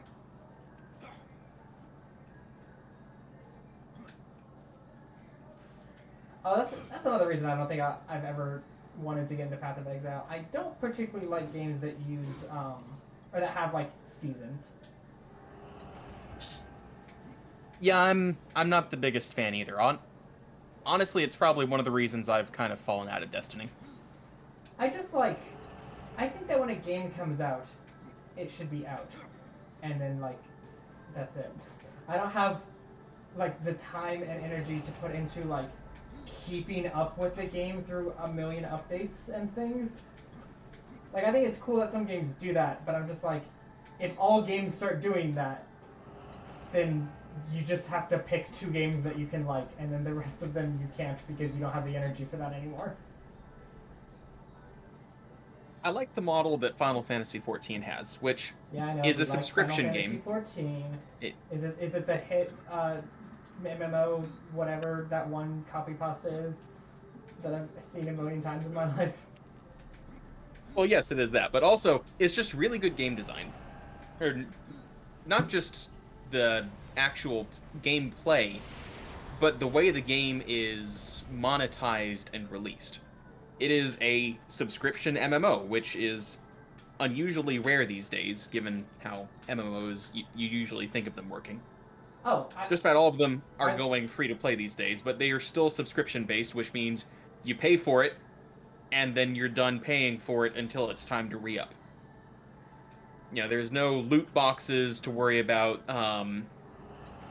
You don't have to worry about buying the battle pass to get the good gear. You've just got the stuff.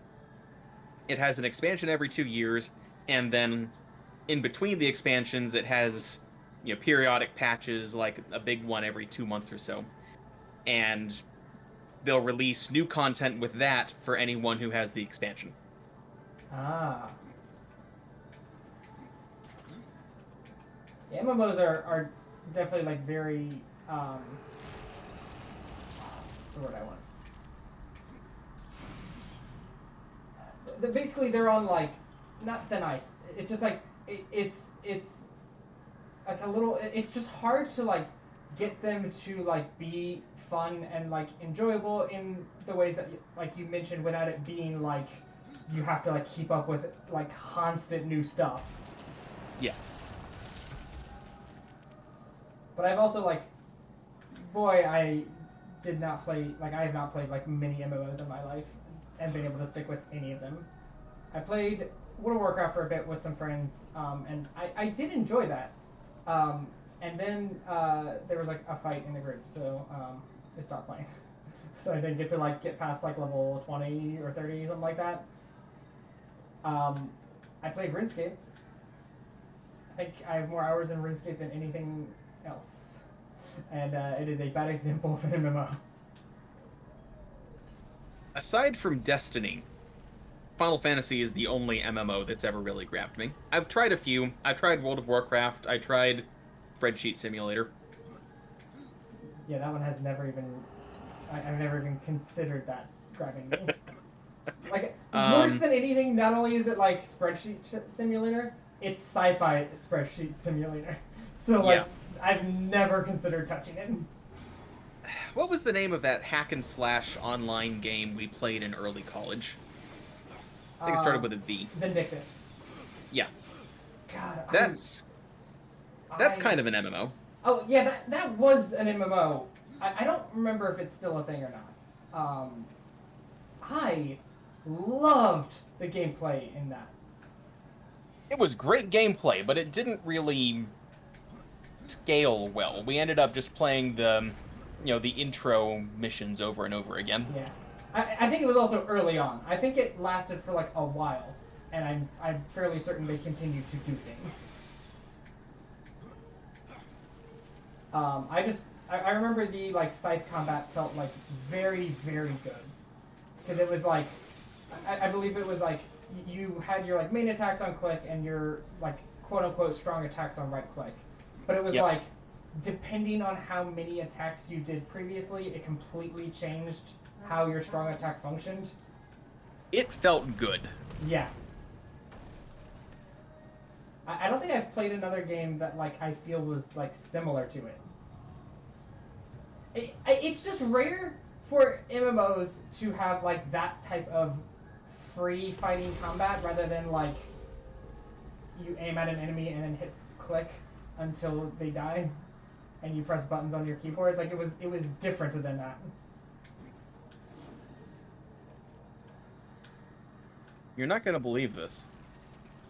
What? Vindictus is still coming out with more content. Yeah, I thought so. I feel like I see that name every now and then. I'm like, huh, I remember them.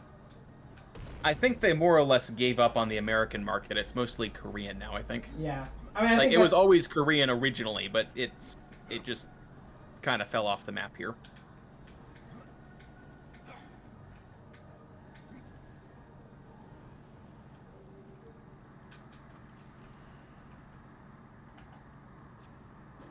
Can't wait for a week from now when everyone's just like, why is I'm not doing the campaign anymore? I'm like, I've been doing nothing but Vindictus.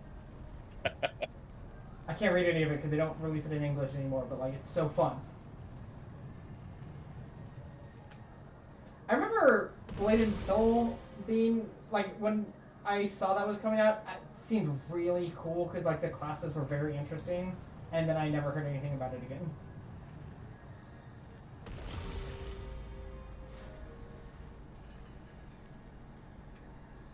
Inye.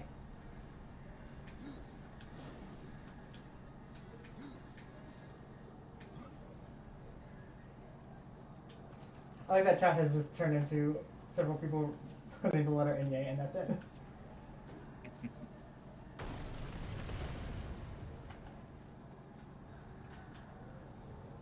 Is it Enye? I think it's Enya.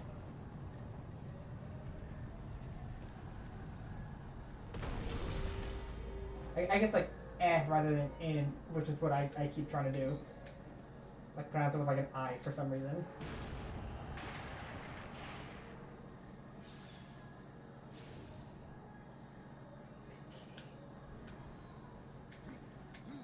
Oh yeah, no. I meant to mention something about that. The extra dozen characters that did well. Like I really should like look into it just to like I just want to feel. But I feel like I think one time I retried it, but they had changed the scythe combat, and I didn't like it anymore. Or maybe it's not that I didn't like it anymore. It was just that it was different, so I was sad. Yeah, MMOs are just like I think they're just easy to like get tired of unless you're like with groups of people that are always on and you can hang out with.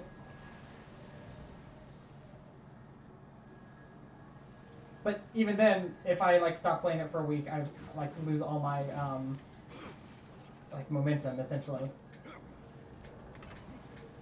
I think the only MMO that I like frequently would go back to is the one that I have frequently gone back to, known as Dungeons and Dragons Online. That one that we all remember why we stopped playing it until we start playing it again. Oh no, I think it's wonderful. I honestly love playing it.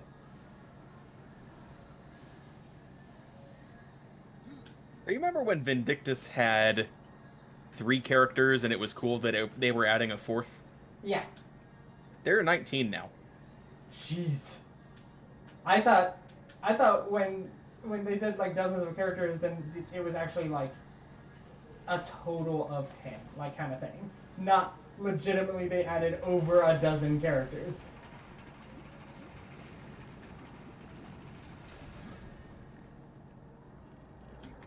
Also, apparently customizable underwear is a big thing in this game now. It is, I believe, Korean, right? I know that like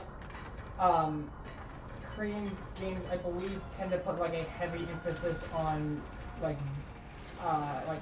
customizable like character, like everything about like the looks being customizable is like a big thing.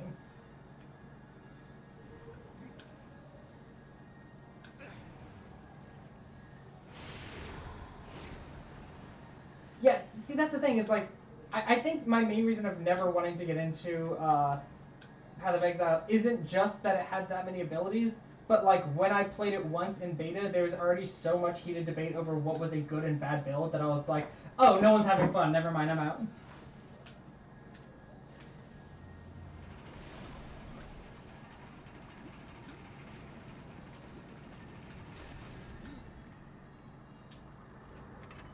There are 169 unique underwear, skins in Vindictus now. Dang. I should get back into Vindictus, huh? What? Visuals are fun. I like customization in games.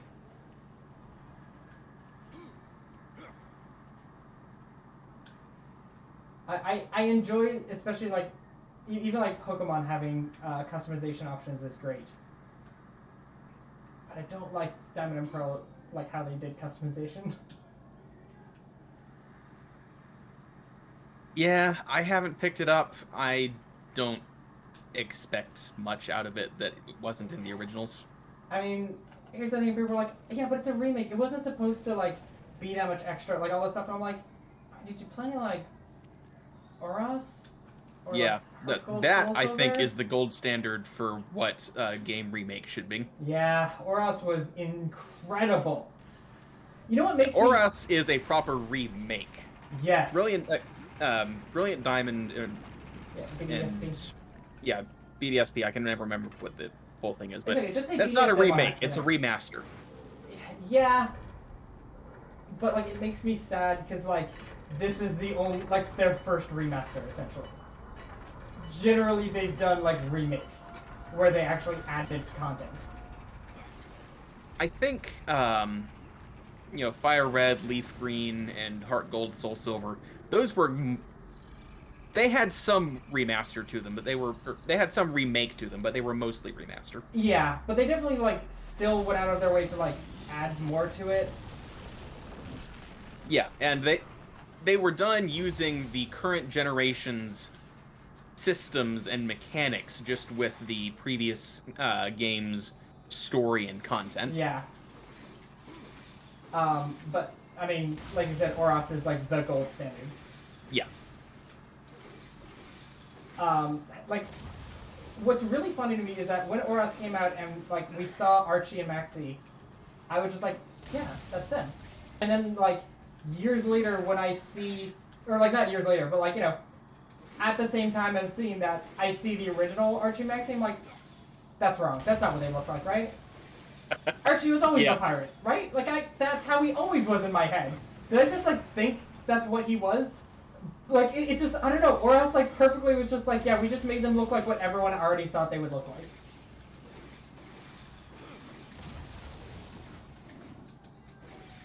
And it makes me sad that sometimes Pokemon will like bring them back, but they use the original designs and not the way better Oros designs.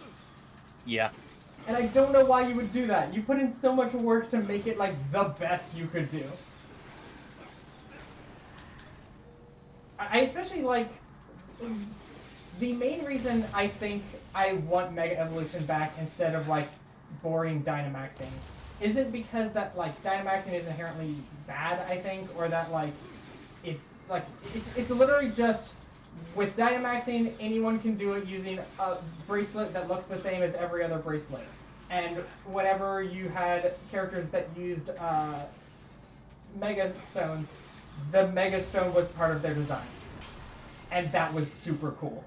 Like Archie and Maxie in Oros, like Archie having the like giant anchor pendant that has the like Mega Stone in it was the coolest thing. Mm-hmm. Yeah, Z moves I was okay with, but not a huge fan. Yeah, Dynamaxing, yeah. So I think Z moves were interesting. I liked some of the unique ones. I liked that Z moves were compatible with Mega Evolution. Yes. Like you couldn't do them at the same time, but you could do one or the other, and they could coexist. Yeah. Which doesn't work with Dynamaxing. And I think the reason is because Dynamaxing was like it essentially combines the two. Yeah. But it's like annoying because when you are Dynamaxed, you can't use regular moves anymore. You can only use the like Dynamax moves. Yeah. And those are kind of boring.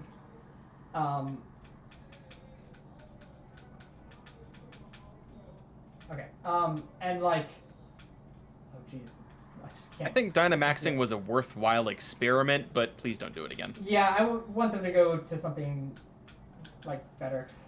I just want Mega Evolution again. Mega Evolution was great. And I think the only reason they don't want to do it is because like not every Pokemon can Mega Evolve, but any Pokemon can Dynamax. But then they just made Gigantamax, which is Dynamax, except the Pokemon look unique. So like... They've got better stats too. Yeah, But and so like it's just like, oh, so you just like made like all Pokemon can Dynamax, but some Pokemon can Dynamax better. So like, just do Mega Evolution again.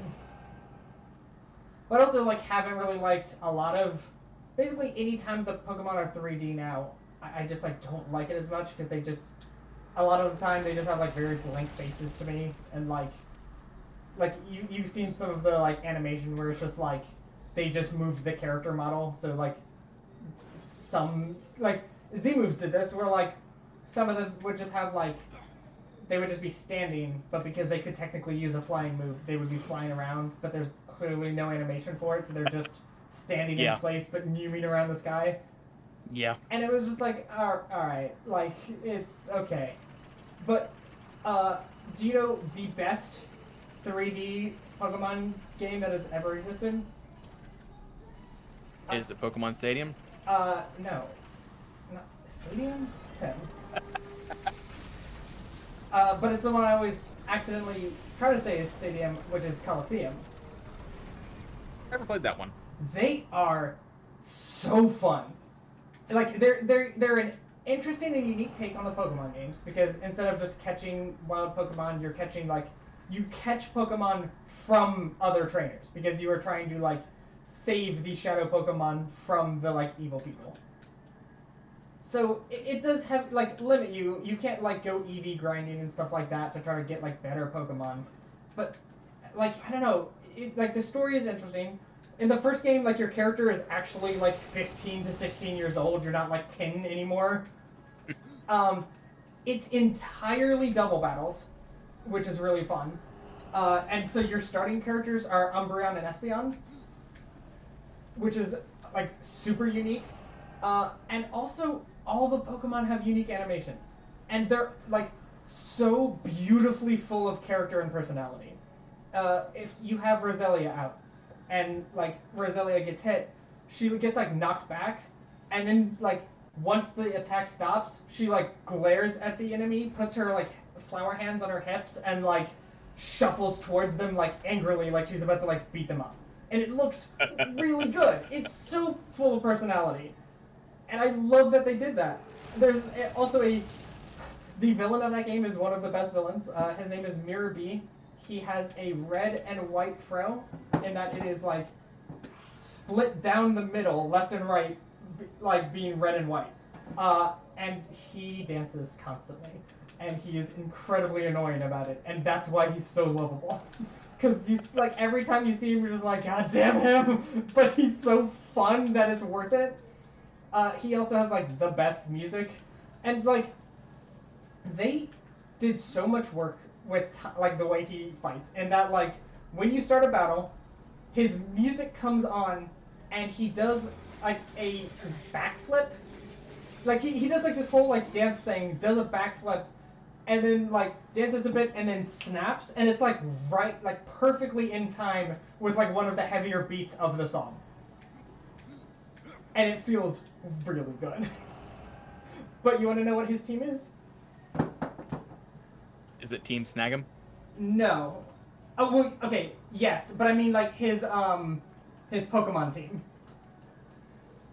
No, I don't. It's good. Okay. So the first fight that you have with him is level 28 Ludicolo, a level 29 Ludicolo, a level 30 Ludicolo, a level 31 Ludicolo, and a level 31 Sudowoodo. Which, you know, Nice. is also kind of a tree.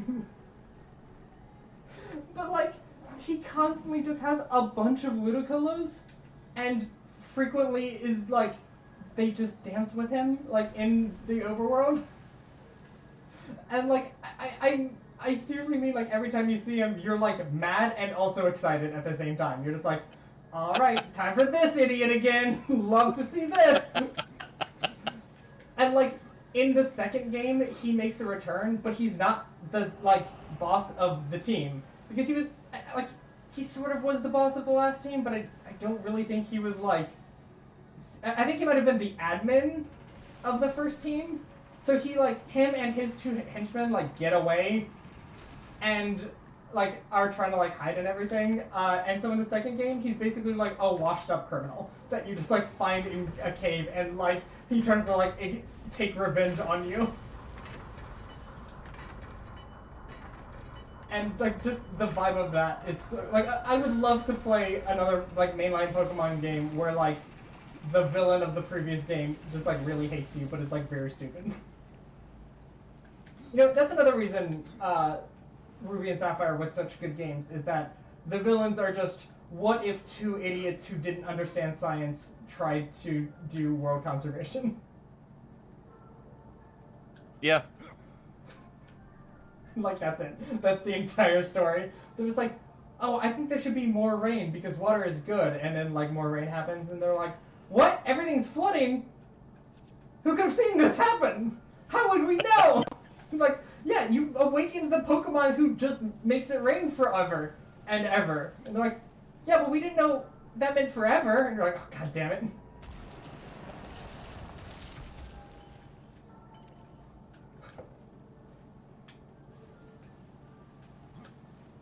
I recently go on. Sorry. I was going to say, recently I actually came up with something of a Pokemon conspiracy theory. Oh, please do tell. So, ever since Gen 3, the plot of the games has been, you know, there's this kid, and there are also these idiot criminals who find this conspiracy theory about an ancient, powerful Pokemon that does something they want it to do. And then it turns out this is like the one conspiracy theory in the world that's actually correct. Yeah. I start to suspect the point of the Pokemon League on every continent in the game is to have a bunch of powerful trainers who can, you know, kind of behind the scenes beat down on the legendaries when they start getting rambunctious and some idiot riles them up. Yeah, but, so I like the idea, but the problem is the Elite Four don't do shit. Well, yeah, because they don't want anyone to know that these legendaries could wreck the entire world. Yeah, but like when the legendaries start acting up, the Elite Four are just like, oh man, hope some 12-year-old fixes this. Anyways, I'm gonna go get some coffee. And you're just like, are you gonna save the world or not? And they're like, no, that's a 12-year-old's job. Let's see, in Gen 3 that definitely happened.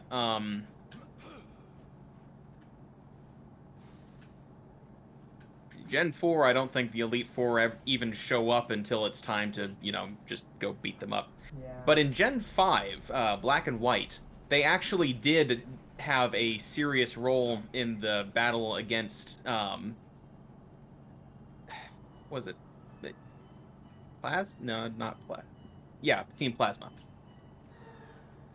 Like, their job in the game, in the end game, is to, like, hold down the Team Plasma administrators who were about ready to just all gang up on you at once with all of their Pokemon. But then the Pokemon League... You can't do that, that's illegal. Well, yeah, that's the thing. And then the Pokemon League, for, like, the entire continent shows up, including all the gym leaders, and they're like, no, you're fighting us now. You, 12-year-old, you're the only one left who can actually go handle this threat. Alright. Okay. I think I'm still 12, though. So I probably shouldn't do that. Yeah, but you're also 12 and strong enough to beat them all up at the same time. So Yeah, I mean, yeah, very much so. Also, I don't know what I'm supposed to be doing right now. Reminds me of something else I saw. There's probably some unspoken agreement in the Pokemon world that you actually are only supposed to just use the Pokemon that you like with the types you like or Pokemon that appeal to you personally. And then this 12-year-old is the only jerk who actually carries 6 Pokemon of different types with, you know, covering, weaknesses and strengths, whatever, at all times. Yeah. Like, the only time in the games where characters do that is when you go to, like, the battle towers and stuff like that. The battle towers and ace trainers. Yeah. So, like, ace trainers, aka the tryhards. The protagonists who didn't protagonist hard enough. Yeah, exactly. Well, they're the protagonists who just weren't fated to find legendary Pokemon. Yeah. They didn't have the protagonist here. Yeah, basically. They didn't have the sweet outfits that other protagonists have.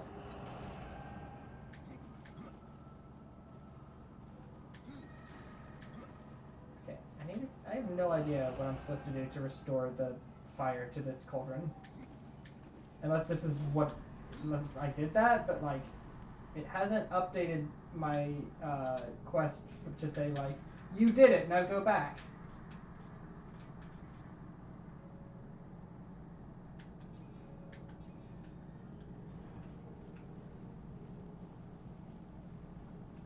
Yeah, NPC sayings for other players, that's accurate. Are there any orbs to ponder? No. And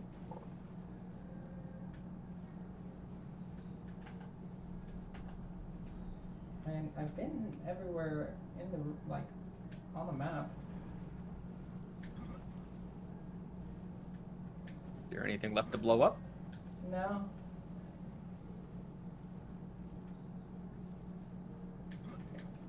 I'm gonna go back to the last place that I had gone. See if I missed, like, a control or something like that. And if not, then I'll probably just head back to the other, like, to the original area. That's about time anyway. Yeah.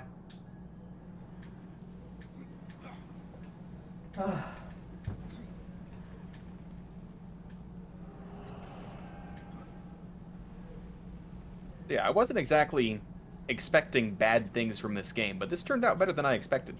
Yeah. I mean, like, I really had forgotten that, like, this game was, like, pretty good.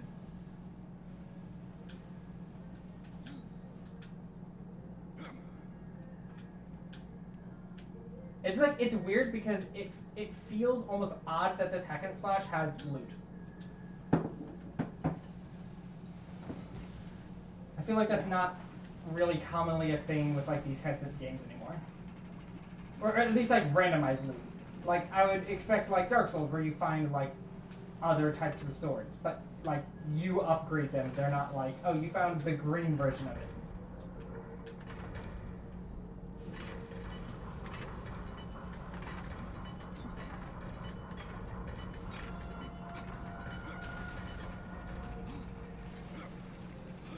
Keeping an eye out, but I don't see any likely spots where you missed something.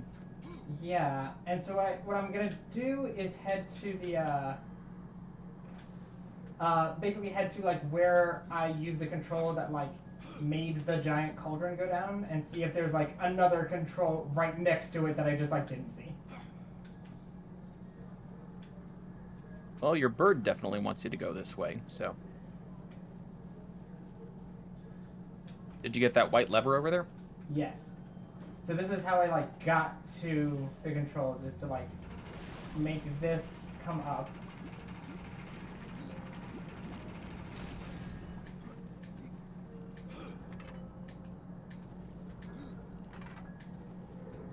Which brought me to here where I had the boss fight. And, like, here's the thing, I did the boss fight, so it feels like I should be done with the area. Yeah?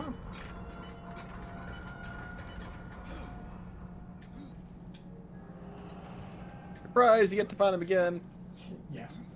So I had this, which was a very long control to, like... Did I just, like, not do it all the way? Is that what's up? It doesn't seem to be doing anything. Yeah. Okay, and it forced me to stop, so that should be done. Wait, before you go down, did you go in the doors behind you? Yeah, so behind me was a treasure. Mm-hmm. And then the And other then what about one, off to the right? Off to the right is just a staircase down, I think.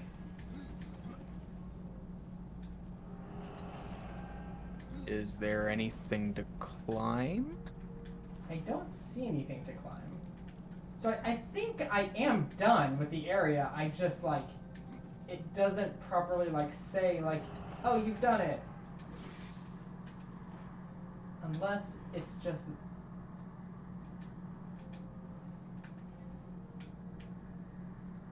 It did give you a message a minute ago about being able to fast travel back to town. Oh, did it? I missed that. Not saying you should, but just that you have the option to buy items and such. Oh, here it is. Yep. Never mind. Yep. The quest definitely is saying back in town. I just didn't see that. I will say it's almost difficult to know what areas are in fact part of things. I did not realize that this was an actual area because I can't really see the area underneath the names and symbols. Mm. Also, I don't think I have any fast travel somewhere. Like like on the map there's a key for fast travel. Does not have any of them near me, so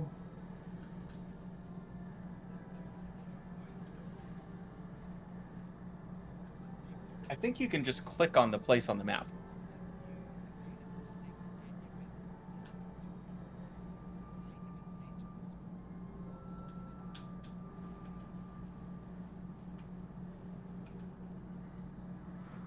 okay, now it has told me about fast travel.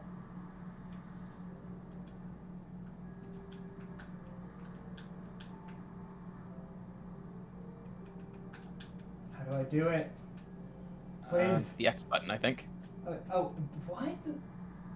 It says down on the bottom, X to fast travel. Okay, thank you. I just didn't see it somehow. Well, thank God, because now I can get here and then just save and not have to walk back.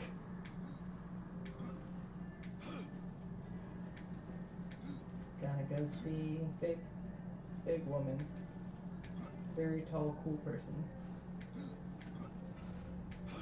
dwarf wife.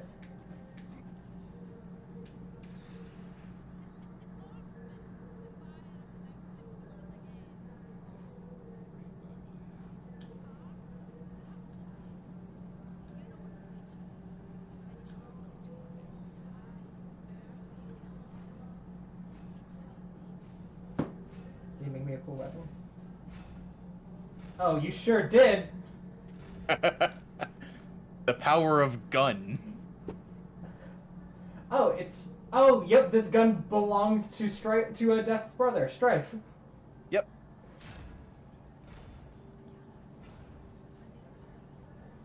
The other gun that goes with it is called Mercy.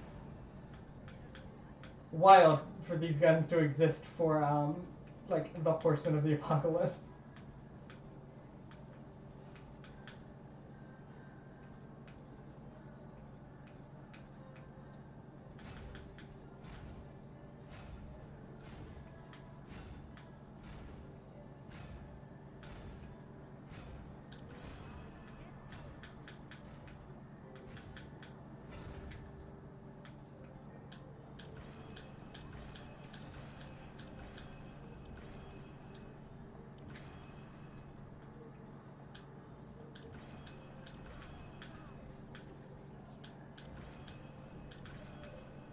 I love that I have a weapon that I can't use for 2 more levels. Those are fun. No. Especially when I'm I think we leveled up twice in this whole game so far. Well, fine. I guess I'll level up then, huh?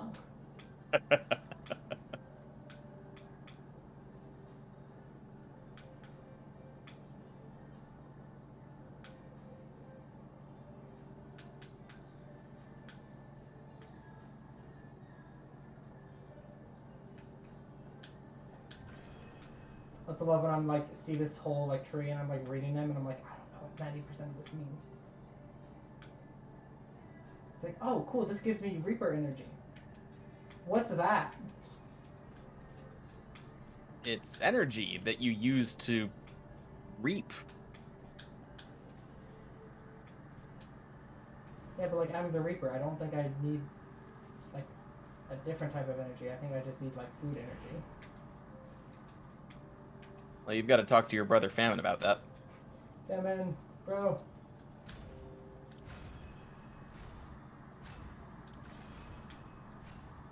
Also, I have Wrath Potions. Why do I have Wrath Potions? Yeah, so now I can just shoot a gun.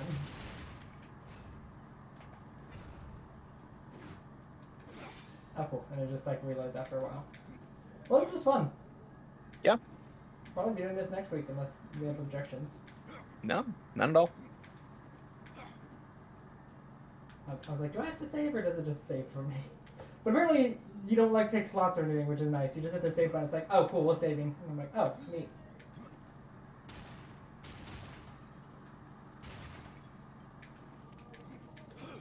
All right. Well, we will see you guys next week for another exciting episode of this. Yep. Yeah. Bye. Bye.